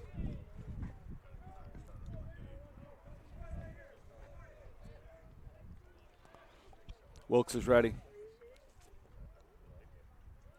Galino's going. Big swing and a miss by Bosco. Madden Ward chases the ball into center field, and Galino will stay at second. Bosco's down on strikes for the second out of the inning. Eli Kamner's up now. Walking up. He's been one of their more consistent hitters all season. I was just going to say that, Cam. He's been a tough out these last 2 days. Not that anybody is an easy out. Yeah, you're right. He's been a tough out. Very good hitter. Wilkes will take a look at second. Galino taking a nice lead off of second base.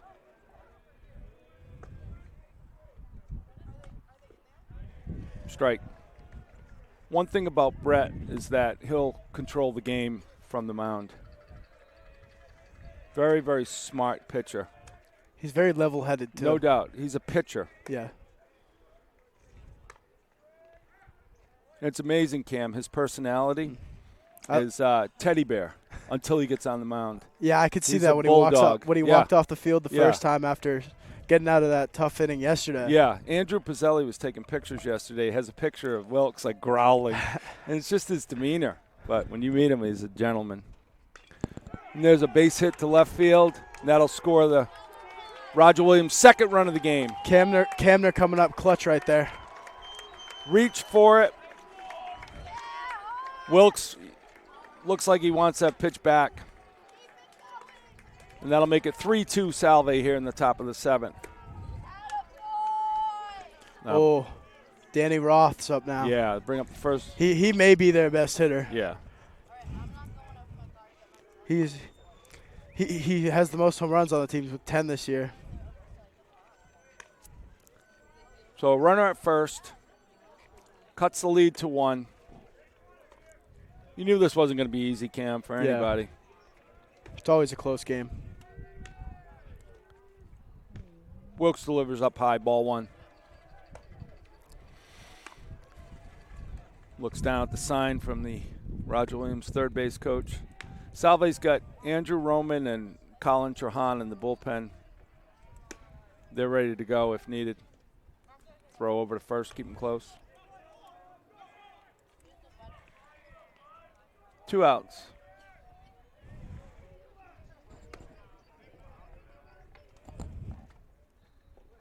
Ball low. Ketch will throw down first. There's no doubt about it.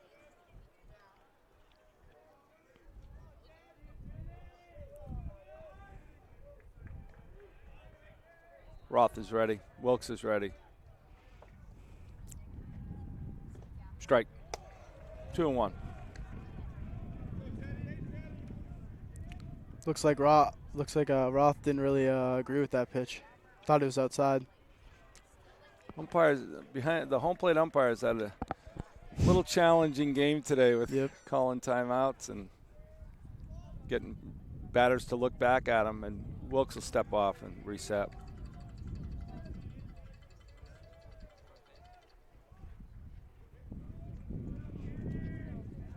Wilkes is ready. 2-1. He'll throw over to keep him close.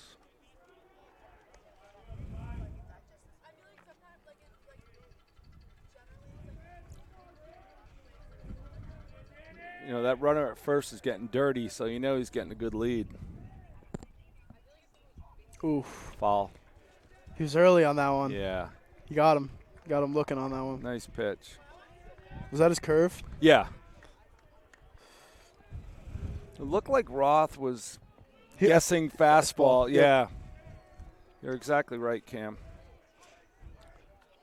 2-2. Throw over first.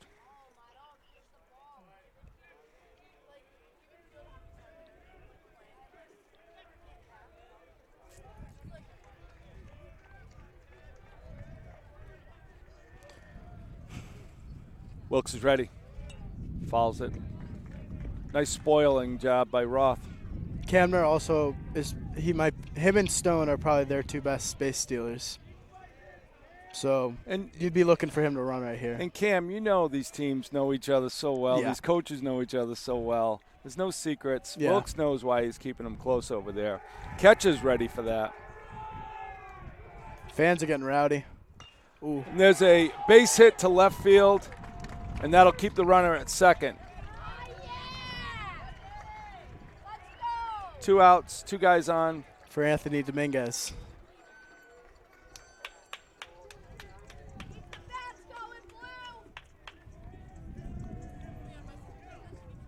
Salve coaching staff talking.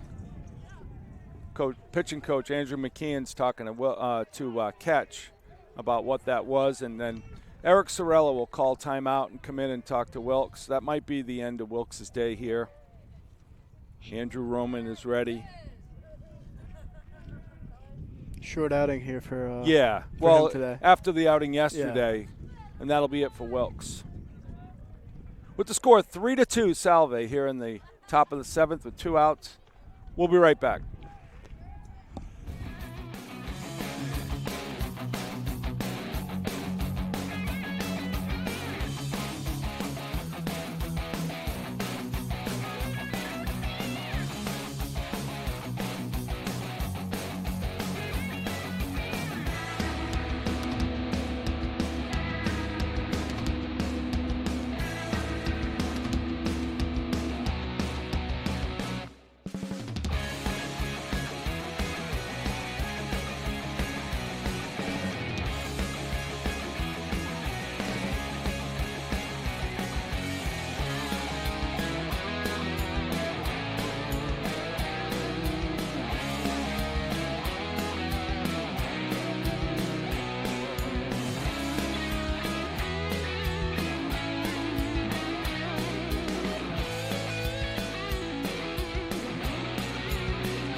Welcome back to the field. Colin Trehan now on the mound, replacing Brett Wilkes. Short outing for him. Andy Pizzelli alongside Cam Champa. 2 on, and 2 outs. The pitch in there for a called strike. Trehan 2-0 on the season in 9 appearances. Does have a 6.55 ERA. Just 11 innings pitched. 12 strikeouts. So inheriting 2 runners here. Hawks have clawed their way back to within 1. Bats for both sides coming alive here in the late stages of this game. Trehan steps off the mound.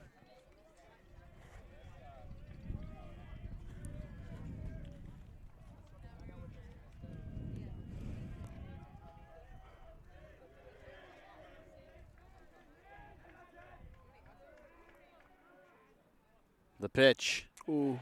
Check swing. And they're going to say that he went. 0-2 now the count with 2 outs to Dominguez.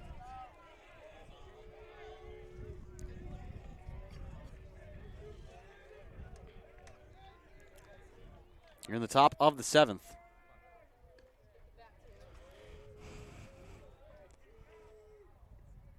The pitch. That one skips in. Good job by Dylan Ketch there to block that. Both of these catchers Cam have been busy behind the plate today. There's been a lot of pitches in the dirt. There's been a couple wild pitches. It's been crazy behind the plate for both of them.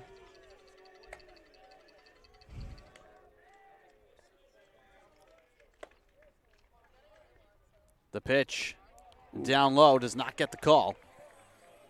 Count 2-2.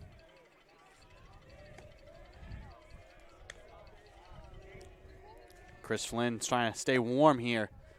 Off to the side of the Roger Williams dugout. Expecting to come back on shortly with 2 outs. Here's the pitch. Ooh. Fanned on. Ketch will grab it, gather himself, and fire on to first. It's a big strikeout. For the out, Contrahan comes in, gets a strikeout, but the Hawks do get a run back. They're within 1. It's 3-2 Salve Regina. We head to the bottom of the 7th here in Bristol.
Welcome back to the field. Madden Ward will start things off for the Seahawks against Flynn. Andrew Pizzelli alongside Cam Champa, Brian Lynch as well. Now, if this were baseball rules on the broadcast, Brian, I would not have been allowed to come back on the broadcast. You came in relief of me for part of that 7th inning. We have a free substitution rule here at Salve. Roger Williams does not have that rule. Cam wanted to dismiss you from the telecast, but we got a ruling from Greg Kay from the Commonwealth Coast Conference. You're all set, Andrew. Great baseball game here today, like we knew it was going to be. Both Salve and Roger Williams hitters were waiting for the bullpen to open up, I think. Yep. Yeah, they had both seen enough of Pat Maybach and Justin Garcia. Salve was fortunate enough to get 3 off the start of Garcia, which was a slight miracle, and then Roger Williams has clawed 1 from Maybach and 1 from Wilkes. So we're here in the bottom of the 7th, 3-2 Salve. There's the pitch to Ward. He'll watch it fall in for a strike. That rings the count full, 3-2. Yeah, Flynn is one of their, I'd say, stronger, more reliable relievers that comes out of the bullpen for them. Throws gas here, but high. Oof.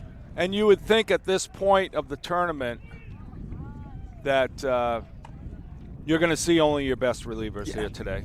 Well, that's why even, we saw Wilkes there for a short period of time. even though he went extended yesterday. That's because you want to try and get as much as you can out of the well from your best guys. Who's warming up out here? Comes Anthony Ciesco, sophomore second baseman. 11 walks on the afternoon offered by Roger Williams pitching. Their first run of the game came because of a bases-loaded wild pitch. Seahawks were still hitless at that point. Ciesco takes a strike.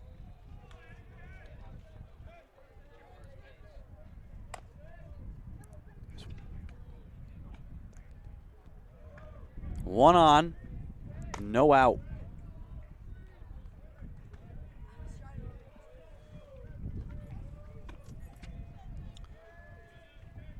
Ward was starting to take a little too far of a lead that Flynn liked. He checks on him. Madden has terrific speed. Good athlete. Salve has right-handed action. Andrew Roman in the bullpen. 10 stolen bases on the year for Ward. Pitch to Ciesco, misses.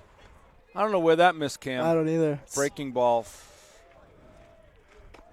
Must have come in a little high. Yeah, we can't see inside, outside, and called it a strike. 0-2. Checo's ready. There's the pitch. That one high.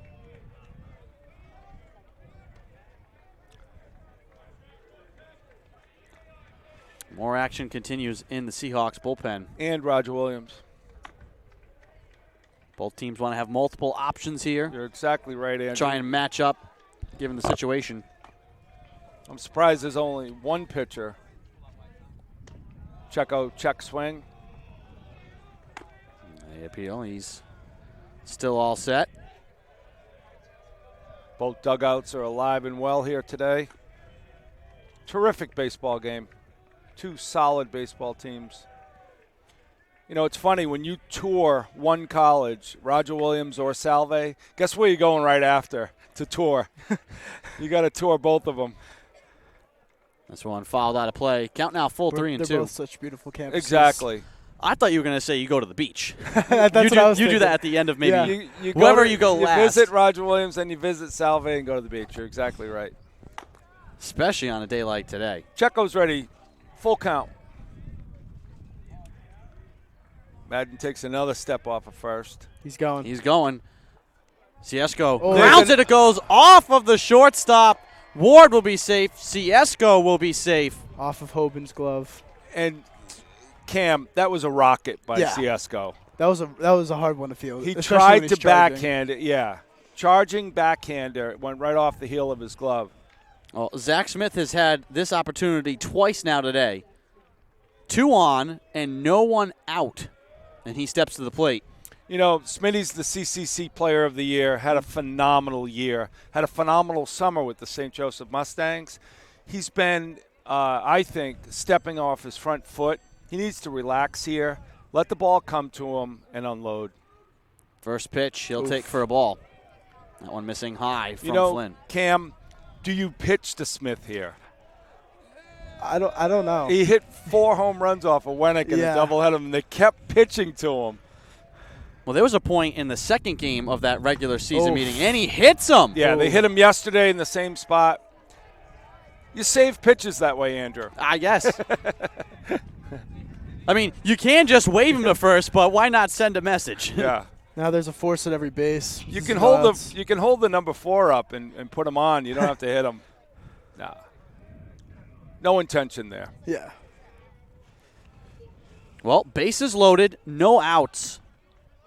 More opportunity for the Seahawks. And Dylan Ketch. Is he the only one with a hit? I believe he's the only one for the Seahawks with the hit. Ketch, the junior catcher from Clinton, Connecticut. He'll spend his summer this year in St. Joseph, Missouri, playing for the Mustangs. When he first came to Salve his freshman year, Dylan Ketch said, does he play catcher? No, he plays the outfield. I was so happy to hear that he was behind the plate this year. Aptly named. Swings at the first pitch and misses. Right into the glove of Bosco. Ketch needs to go to left field here. That's where he went last time to bring in 2.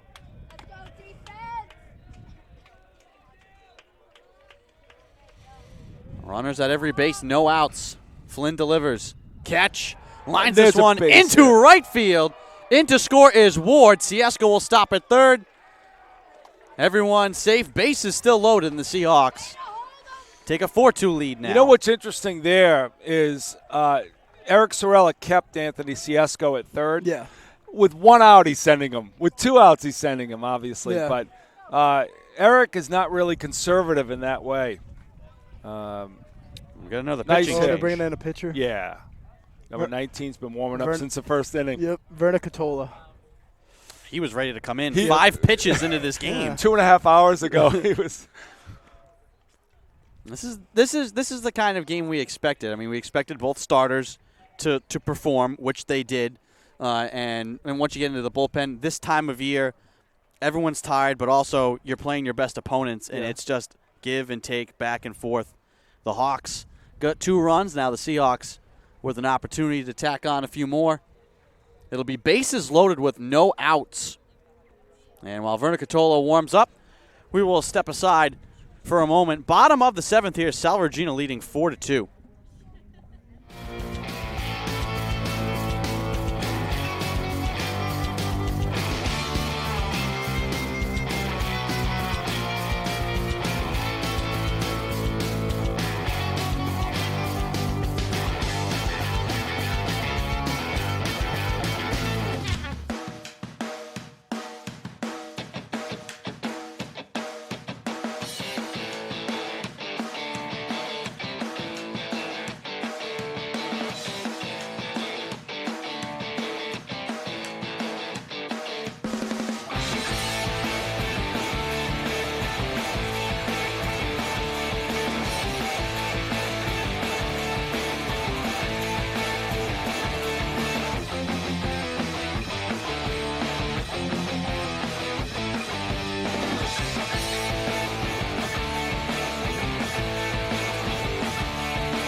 Welcome back. Bottom of the 7th, no one out. Bases loaded. The Seahawks have already tacked on 1 more run to make it 4-2. And now the Hawks turn to Matt Verna Catola, who's 0-1 on the year in 8 appearances. 2.86 ERA. First pitch to DeFusco is low. In the bottom of the first inning, Garcia walked the first 2 batters, and Verna Catola went and warmed up, and has been warm for 2.5 hours. DeFusco hits this one down the left field line. That will be fair. 2 runs will score. Standing safe is Ketch at third. DeFusco standing up at second. And the Seahawks break it open again. If you know anything about Bones DeFusco, he loves the first pitch strike. He told me that he may not see another fastball in the at-bat. Nice job by Bones to hit that down the line. Third baseman had no shot. Oh, no. Sean O'Malley will bat now. Still no outs and runners at second and third. And Roger Williams will now bring in the infield.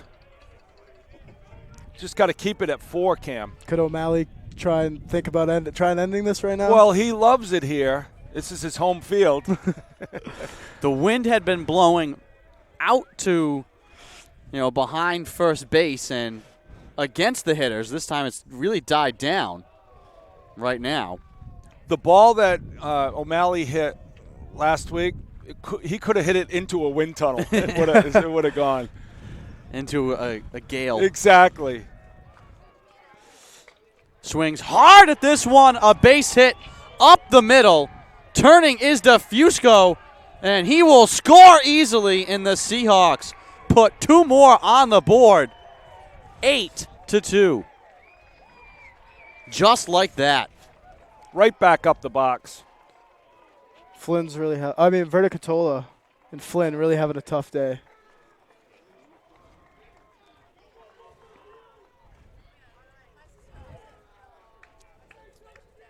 Still no outs here. Bottom of the 7th.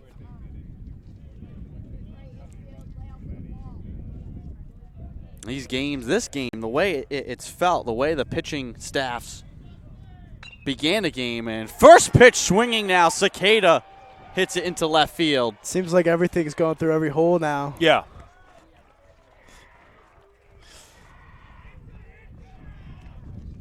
Well, we're in a championship series, and this game, like a championship fight, back and forth, and the Seahawks threw a haymaker, the Hawks responded, and now the Seahawks answering back. And, you feel for Garcia when the first run scored on a wild pitch. Yeah. That's not the way to you want that to happen. And you still felt like he was going to strike out Yeah. the No side, doubt. and this could be a 1-0 game. No That's the doubt. type of game that this felt like we were heading Both towards. starters pitched outstanding. Strike here from Vernicatola on Barlok. And Salve is 6 outs from playing a game 3, and Coach Eric Sorella and his staff know that they haven't won this game yet. No. You're playing at Roger Williams. Still no outs. 2 on. Barlok shows bunt, lays it down. Vernicatola fields and guns on to first. Gets Barlok. And, Andrew, that shows you right there that Eric Sorella is treating this like a 4-2 game, 3-2 game. He knows it. Every last run is No important. doubt, Cam. Ask Roger Williams about a 9-6 lead in the bottom of the 9th with 2 outs, Cam. Yeah. Sound familiar? What, too soon? Yeah. That was rough. Yeah. Endicott's not walking through that door anytime soon. Don't worry about it. And that'll bring up Colton Aremian, the senior from Boca Raton, Florida. He'll graduate next Sunday. Highest GPA of any male athlete at Salve. Wow. Just a really, really smart kid and a dynamite kid. Look at ball 1. Gets away from Bosco with the runner's hold. And 8-2. you can call him out. First base is open here. 1 out.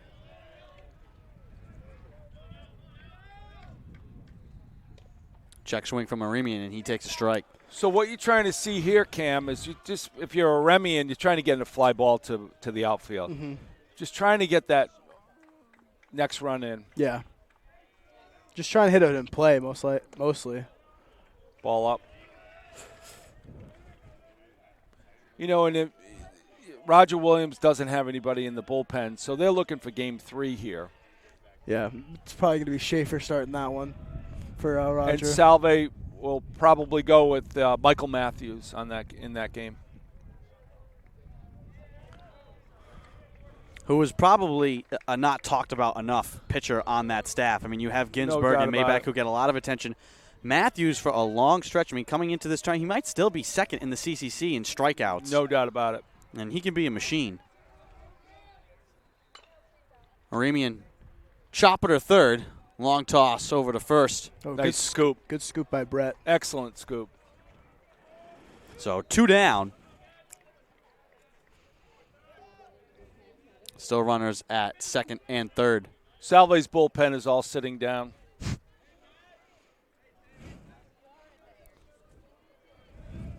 That'll bring up Madden Ward. Back to the top of the order. Madden will play in the Connecticut Collegiate League this summer. And he takes the ball. He'll play about 50 baseball games at shortstop. These guys can't get enough baseball. Yeah.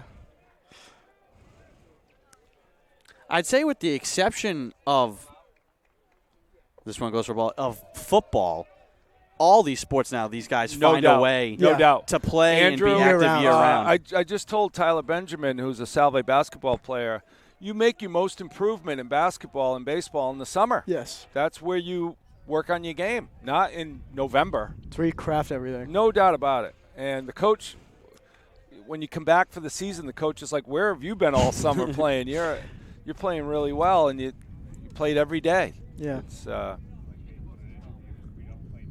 and they'll plunk Madden on the numbers. Ward gets hit between the 1 and the 0. No intention there. Happy to wear that. Down to first.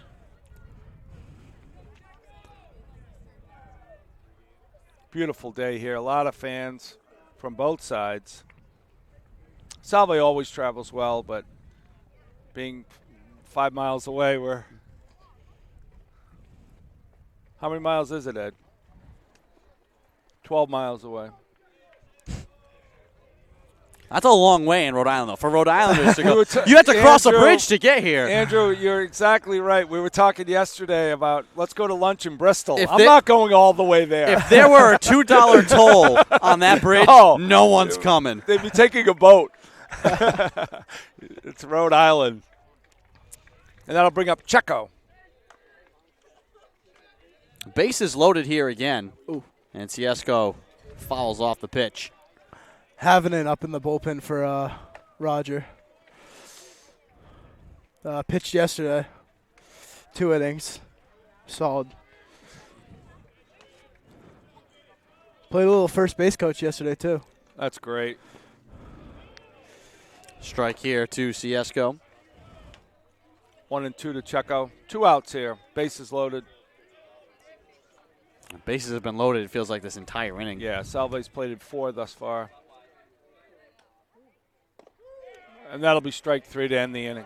So Ciesco goes down looking, argues for a moment, but the Seahawks aren't going to argue too much with the score. They have broken this one open, and they take the lead into the top of the 8th. We'll be back here from Bristol.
Welcome back to the field. Top of the 8th. Salve Regina leading 8-2 here in Game 2 of the Commonwealth Coast Conference Championship Series. Trying to force a deciding 3rd game. And they're in the driver's seat right now.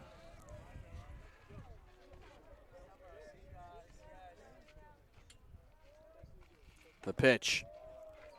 And that one just misses. Trahan came in the last inning, pitched a 3rd of the 7th.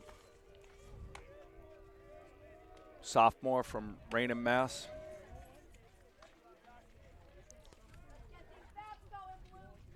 This pitch up high. You know, the last thing you want here are base runners for Salve. You know, you want the baseball to hit the bat and let 9 guys put them out. Yeah.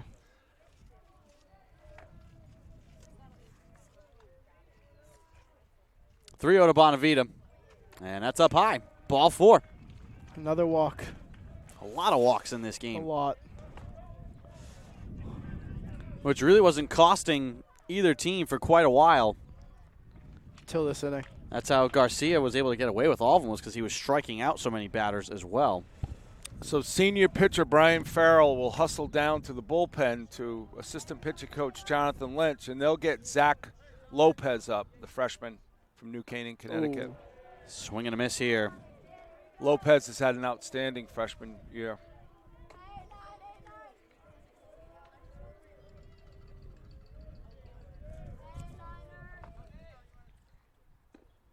Check swing from Hoban.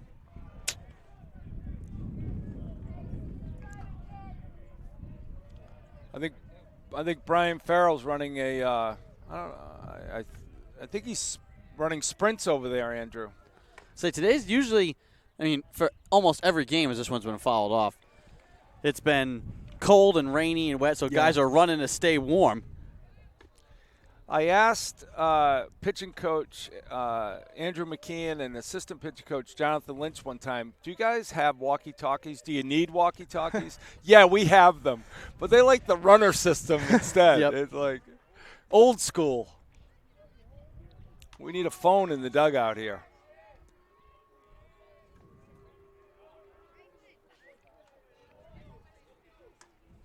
Oh, and 2 the count. Here to Hoban.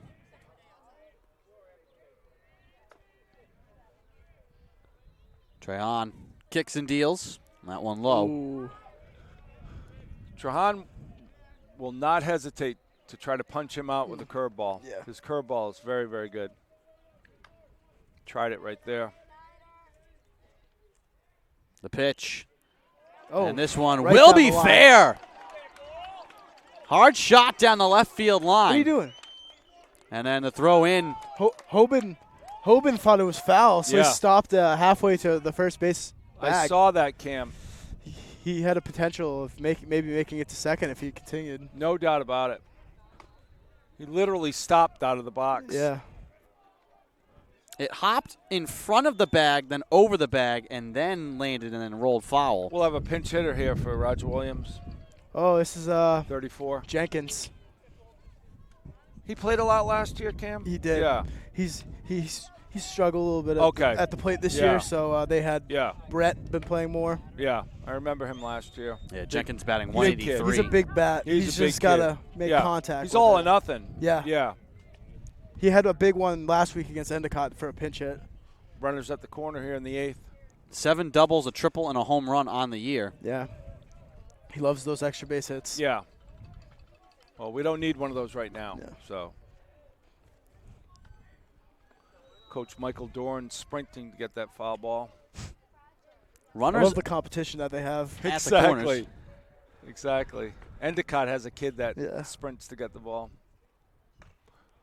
Foul ball back towards us here. And out of the roof of the Curious gym. if they all stay up there. The amount of foul balls that go up on the roof. I think the janitors get, the maintenance guys get to keep them. 0-2 here, quickly. This one again. Ooh. Hopper Wow. to Cicada. Tough field. He guns onto first, and Safe. it's not in time. Wow. Tough call. That was a great And a play run by scored. Tough Cicada call, yeah. to make the play to at least get the ball. It kind of hopped up on him. And that'll score Roger Williams' 3rd run of the game. Cicada made a nice play to come up with it. Bang, bang play at first. Oh, he pitched it for Brett. Okay. Yeah. Yeah. Well, like you said, Brian, Seahawks, they want to score 15 runs because no I'm lead telling is you, man. safe. Yeah. 8-3 now. Still no outs. You know, you just want Colin, like I said, to have the ball hit the bat and make an out here. A couple of plays. Senior Towards captain third. Zach Smith will yell instructions to his infield, the leader that he is. Is he a singer? Yeah. Yep. He's interviewing in the finance arena. Nice. He has an offer, I think, now with Merrill Lynch. Nice. Smart kid.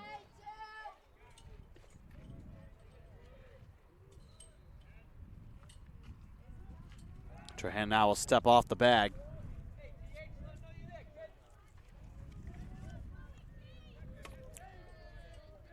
And now Lopez is sat down and Andrew Roman is up.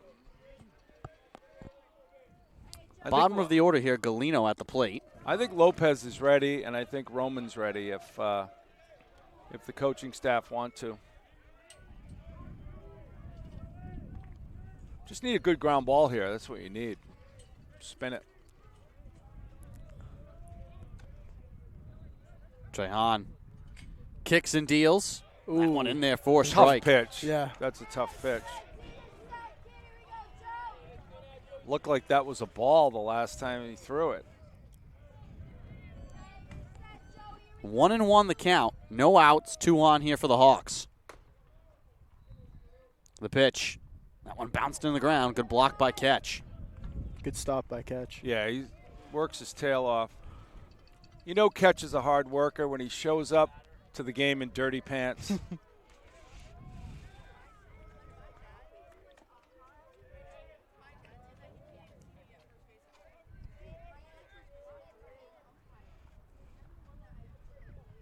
The pitch. Fouled off. I think it was a couple of years ago. Yeah. The Seahawks came back from Florida. They had played, you would probably remember, one of the fields had kind of like a clay type of field. Oh, yeah. That stuff was on those uniforms the entire year. No doubt about it. A couple of the moms told me they just threw the pants away. It was just That pitch Ooh. just misses. Same kind of pitch. We've seen it called a ball, a strike. Now it's a ball again. I know you guys are going to be surprised, but the Salve dugout had that as a strike. I know you're shocked. They rang them up. 3-2 count. The pitch. That one's low. Bases loaded for Justin Stone. And so opportunity here for He the had the Hawks. big hit yesterday. Let's see if Yeah. he can provide it again. And coach will come out. We'll see which way he turns. We had Lopez up and Roman up. Lopez more of a starter than a reliever. Roman more comfortable coming in. This is going to be a high leverage situation. That'll be it for Colin Trahan. I'll bring in Andrew Roman, And it will be Roman. sophomore from Monson, Mass. Throws gas. Roman on the year. Trying to find it here. He had a little bit of tenderness in the middle of the season, so He's got 3 saves, no decisions in 7 appearances, 2.54 ERA. As you said, only 7 1/3 innings pitched. he had some arm tendonitis and in the middle of the season, so Well, turning to him here in a big spot, it's 8-3 Salve, but no outs, bases loaded.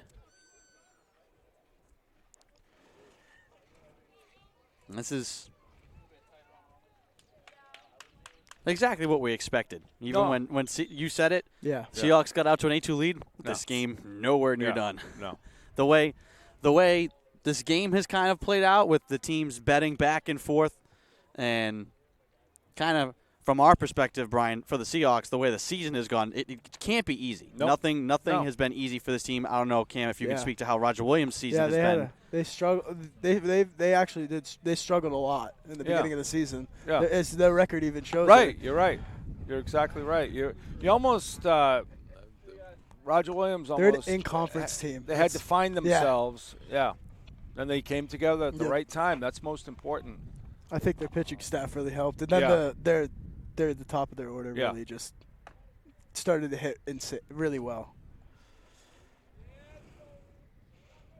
It will be You know, Andrew and Roman. we can talk about Salve when they came back, had finished strong in Florida. And you come back to rain and sleet and ice, and it's really tough to put it together.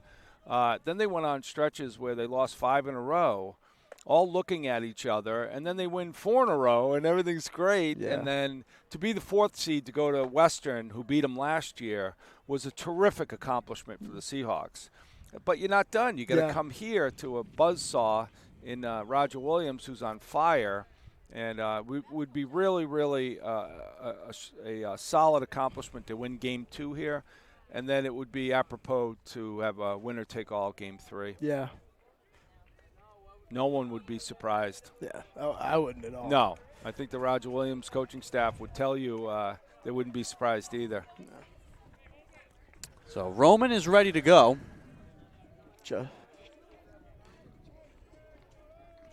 It will be the leadoff man, Stone.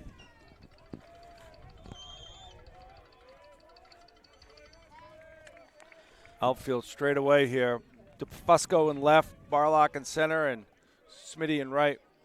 Bases loaded, no outs. Roman delivers. First pitch. Hit to second. Ciesco has it. Guns to O'Malley, and they got him. Seahawks turn a double play, and that's huge. It's a big play.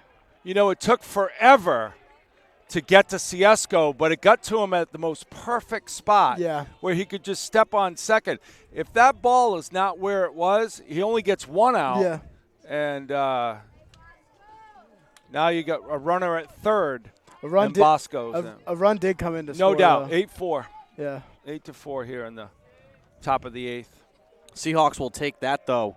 Trade the one run for 2 outs, given that situation. There'll be a ball low. Bosco. Roman has a 4-seam fastball with lightning behind it. He's got a 2-seam fastball with some action, and he's working on a third pitch because Cam, you can't live on that in this level. You can't. You need some type of off speed to So he's working with the pitching staff, the coaching staff, to come up with that change slider, fork ball or palm ball, whatever you want to call it. 1-1 count here for Roman DeBosco. The pitch hit on the ground, chopped to Cicada. He has time. He fires onto O'Malley, and that ends the inning. Bases loaded, no outs. The Seahawks do surrender a run, but they limit the damage to just that. And we head to the bottom of the 8th. Salve leading 8-4. Best music compilation.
Welcome back to Paolino Field.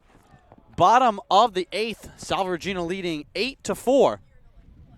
Zach Smith will lead off the inning.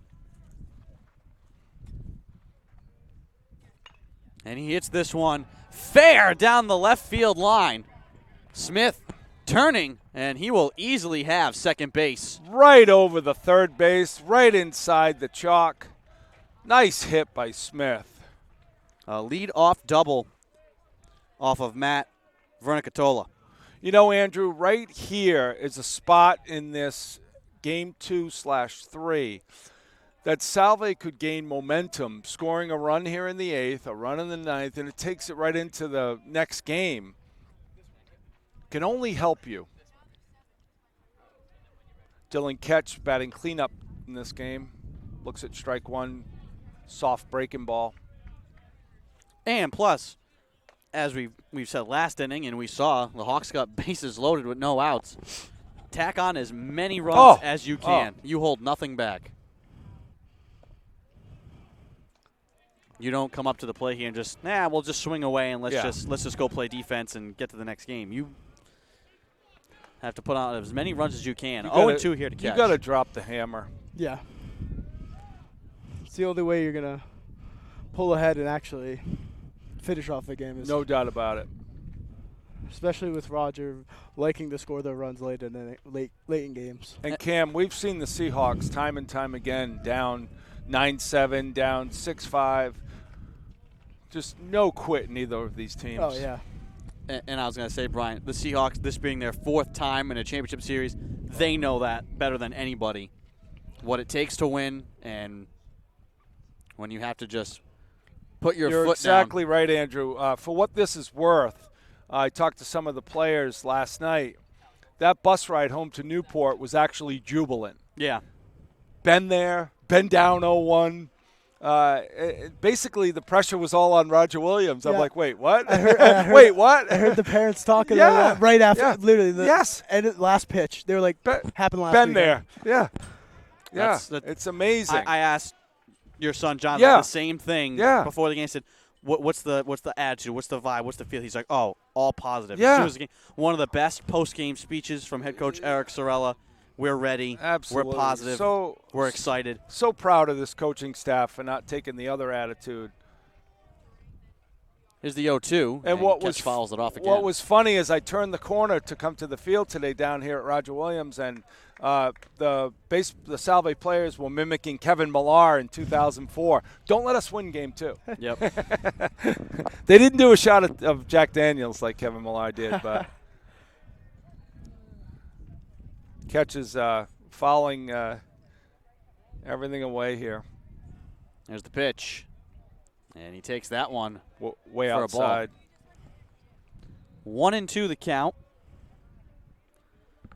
Smith at second. It's quiet here.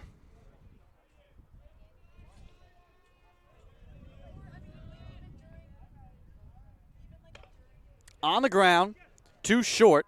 Fielded by Hoban. On to first for 1. Seemed like it hit off the inside part. Exactly, like his fist. Yeah. You know, Smith did a nice job there because normally you don't want Smith to take off, but the ball was hit so soft. Shortstop had to come in to get it, and Smith was already at third. Plus, Smith being 6'3" and 215, he's like a gazelle on the base paths. He's at third now. DeFusco at the plate. Made the mistake of taking Zach out for sushi in Florida, Andrew. You don't want to do that, Andrew. Bones looks at a ball upstairs. Bones had a great hit in the 7th. First pitch swinging. Zach run you up on all the specialty roles? Oh, he is like a bottomless pit. The only good thing is I didn't have to take him to dessert. Maybe that's the secret. Is sushi the secret to hitting like 10 home runs? He ate that bucket of sushi and became the CCC Player of the Year. They go hand in hand.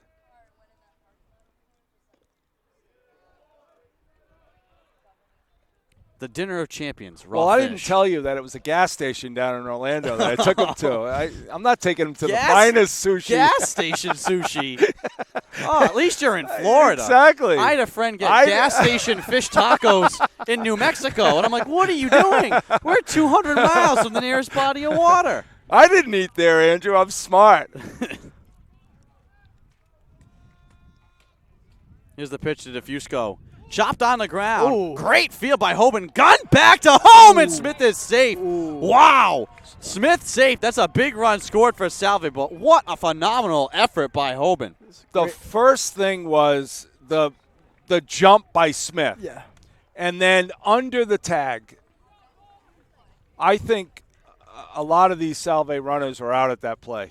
There's nothing either that Hoban could have done about that. No, he played that as perfect as you could. And that'll put Bones at first with 1 out. That'll bring up Sean O'Malley, who has yet to get a hold of one today. That makes it 9-4 now. O'Malley's been on the base pass, twice today? He's been walked.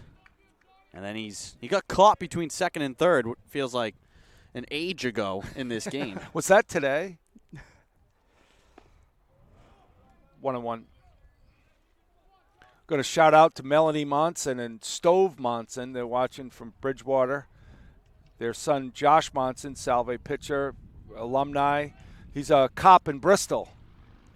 I talked to him on Monday. I told him to try and get the detail to come work the game. Well, I asked Josh to come over and arrest Chris Bosco and a couple of the relievers for Roger Williams, and he told me he couldn't do that. I'm like, this is Rhode Island. You can do whatever you want. Exactly. You know Bosco needs to be arrested. He's killing them. DeFusco already running on the pitch is going to be at third, and a base hit for O'Malley.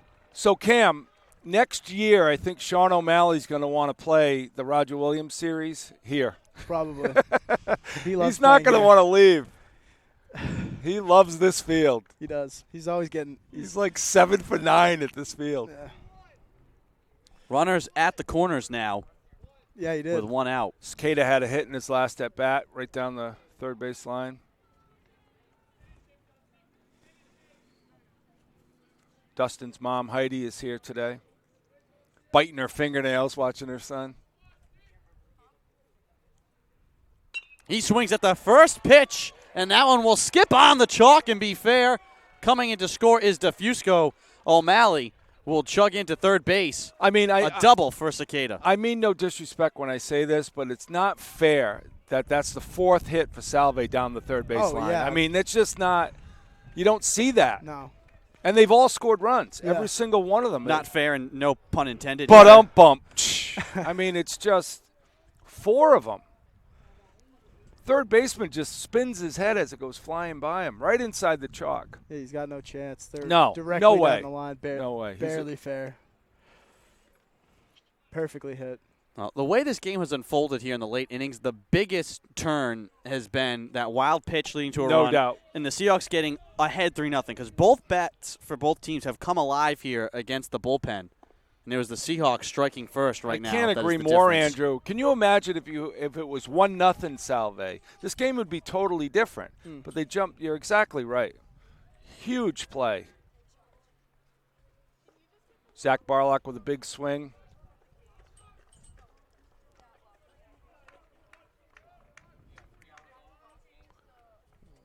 Game is 3 hours old here. I got here clean shaven, and now I have stubble. Cam's had a birthday. Oh, and they'll hit Barlok right off the shoulder. That's twice he's gotten hit. He got hit in the ankles. Well, we're going to have to let Jane Barlok know that her son is okay. He'll be okay. He got hit on the shoulder, but he's all right. This game started in the morning. We started at 11:30. Bosco will come out and talk to the pitcher. Yeah, we got Ryan McGarren started warming up in the bullpen for Roger. Great job by Bosco to go out and say a few words. Coach Eric Sorella always ahead of the game here with Gene Borders warming up in the bullpen. Chances are Roman will probably pitch the ninth. Shout out to the Barlocks down in High Point, North Carolina. Sarah Barlok ruined it for everybody by graduating this week. It's not all about Sarah. Aremian at the first pitch hits it into left field. Coming home is O'Malley. Right on his heels is Cicada. And the Seahawks continue to add to their lead. Verta Catola is having a tough time today. You know, Cam, his soft stuff is reaching for strikes. Yeah. And then every time he throws a fastball, he leaves it up. Yeah. And that's what Salve's hitting. He leaves it up, or it's inconsistent. It's Yeah. just out of the strike zone. His curveballs are effective. Yeah. You know, and Salve's laying off those. Man, I'll bring up Madden Ward. 12-4 now. Still Ward not takes the enough, strike. Andrew. You said 15. We need another field goal. You asked for 15. Please. If Ward hits this out, you have I your don't 15. ask for much.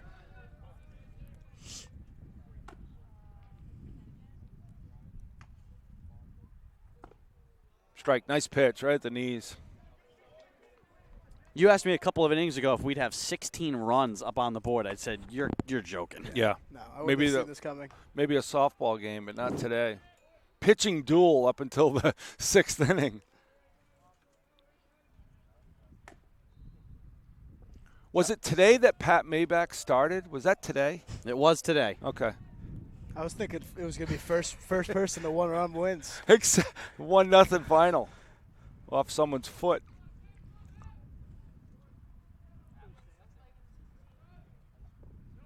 Ball in the dirt. So it's first and second. 1 out and a 2-2 count here. Seahawks in the driver's seat. We all know that our field is on the water, and the field here, the wind is blowing in now. Yeah. Ball away. Is this Madden's 5th at bat, Andrew?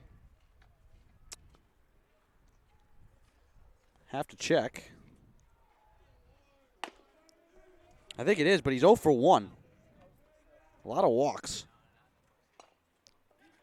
Puts this one on the ground. Little popper back to Vernicatola, and he guns down Ward.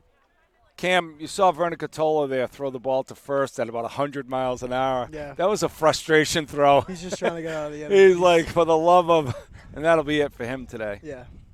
Looks like McGarren's coming in. He's got I think he's got a 5.28 ERA on the season. He's a sophomore. His job is to get that last out. Yep. Just get him to the next inning so they can try and come back from this large deficit.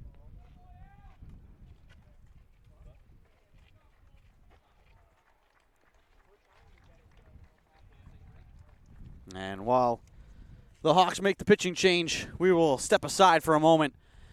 Bottom of the 8th, Salve Regina leading 12-4.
Welcome back.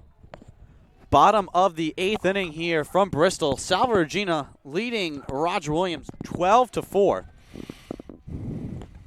Game 2 of the Commonwealth Coast Conference Championship Series. The Seahawks on their way to forcing a deciding third game. On the mound now for the Hawks is Ryan McGarren. Throw a strike to Anthony Ciesco. Ciesco hits another ball to left field, and 2 more runs will come in to score, and the Seahawks now lead by double digits. You know, it was a good move by Coach Eric Sorella moving Checo to the 2-hole today and Ketch to clean up. Just extended the lineup for the Seahawks today. Seems like they're just getting their bat on everything. Yeah, right now. Everything's a line and drive. You know what's interesting about baseball, Cam, is that could carry over to game 2. Yeah. Or it could be 1-0. Oh, I was just you know what I mean? read It's my like, mind and said it's like, you want 15 runs. There's 2 schools of thought. Yes. Either let's stay hot Yeah. and we'll be hot for the next game, No. or it's we've scored all these runs Yes. this game and we'll and just by law of averages, Yeah. you won't be able to put up any runs in the next game. That's what makes baseball so special. You win 18-1 on Friday night. You can't get a run on Saturday. Yeah. It's the joy of the game. Brings up Zach Smith. Although this game has had everything. We saw a pitcher's duel through 6.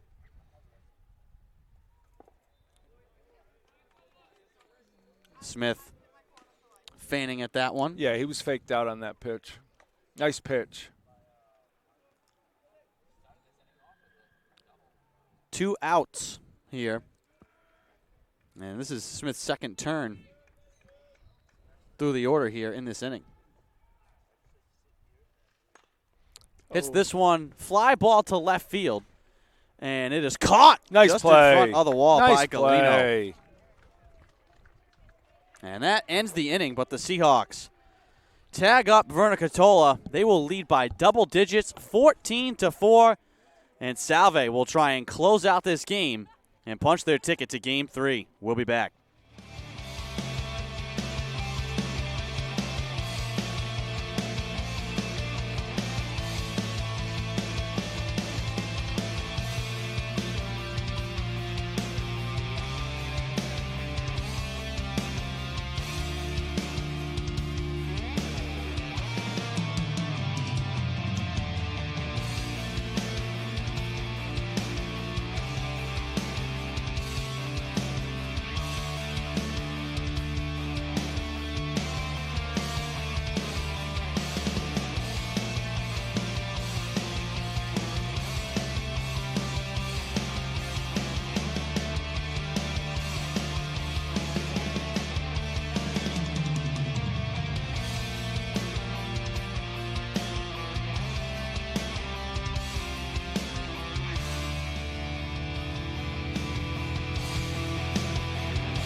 Welcome back to the field. Top of the 9th inning. Seahawks trying to close this one out against Roger Williams and force the deciding third game in this Commonwealth Coast Conference Championship Series. Andrew Pizzelli here alongside Cam Champa and Brian Lynch.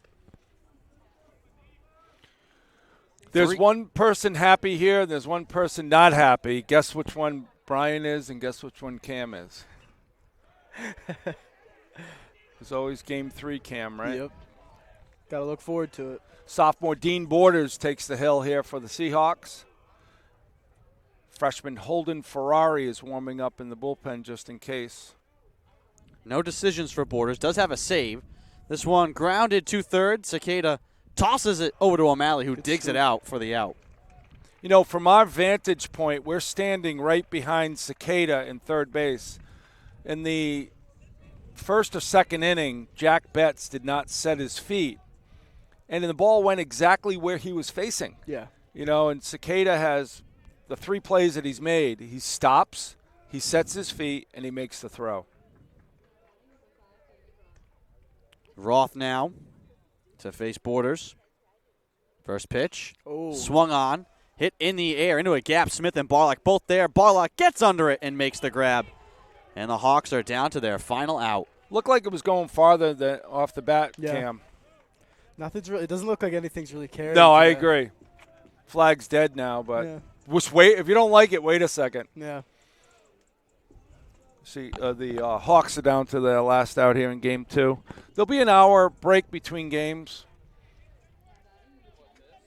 Umpires will go to a local pub here in town and regroup. Tyler Benjamin will be joining them. Who? Our crack cameraman will be joining the umpires at Bubba's Tavern here in Bristol. Here's the pitch. This one hit by Dominguez. That gets by the glove of Ward. Nice hit. For a Still base alive. hit. Yeah, the boy Cam. Cam, you didn't quit when the Germans bombed Pearl Harbor. No. you always have fight left in you. He's on a roll.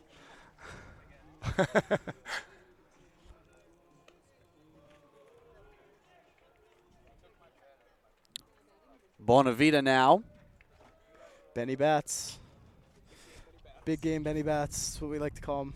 He'll take a ball up high. Well, Brian, we've talked about how the Seahawks want to carry momentum into the next game, yada, yada, keeping your bats alive. Same can be said here for the Hawks. I mean, the likelihood of them tacking on 10 runs and forcing a bottom of the ninth and maybe extra innings, not likely, but getting your bats more in order. Andrew, you see it in a series. The Salves could win this game 14-4. If Roger Williams can put a couple of runs on, they come out of here with the feeling that they accomplished something, Andrew. You're exactly right. That's why Borders just needs to shut this down right now. So Got Bonavita to we can go eat. fan at that one. Hawks down to their final strike. 1-2 count here with 2 outs. The pitch on the ground. Chopped to Cicada, and he can't make the Another play. one down the line. A number of plays for both teams that have been right down that third base line. Just under his glove. I don't think he would have thrown him out anyway, but he was flying down the line. So first and second with 2 outs. Just want to finish this game because Cam Champa has offered to buy us all lunch here at the Roger Williams. Oh, I hadn't heard that. I wasn't. Oh, really? Oh, That's very interesting. We didn't tell you? I thought it was you. No. If it was Salve, I would buy you dinner. Oh, okay. Yeah. Makes more. Okay.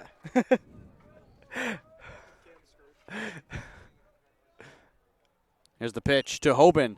In the air, and that one might find a gap, but instead it finds the glove of DeFusco, and that ends the game. The Seahawks grind their way. They were held hitless for the majority of this game. They found a way to crack Justin Garcia, get on the board, and then their bats went to work in a big way. They win by double digits here and force a deciding Game 3 in the Commonwealth Coast Conference Championship Series. Brian, Cam, what are your takeaways from this game? I think that the first 6 innings it was a pitching duel. It was crazy to watch. Just everybody. It was so many walks, so many strikeouts, and then all of a sudden, just game cracks open. And Salve breaks away. Just in the late innings, they start hitting everything into the gaps. You're exactly right, and you could really figure this game was 3-0. Yeah. Because it doesn't matter for Game 3. We're 1-1. You know, Salve added so many runs that one inning. Just forget it. Here we go. We'll probably see Matthews and Schaefer. Kyle Schaefer. Probably. And I don't see Matthews getting loose, but we'll probably be an hour away from start. We'll be here. We'll be here. Can't wait. No surprise. We expected this series could go the distance, and it will. We will have a winner-take-all deciding game for the conference crown coming up, as you said, Brian, in around an hour from now. Until then, we will take a break. The Seahawks take Game 2. We're all even at a game apiece. 3:30. Please join us back here 3:30. at 3:30.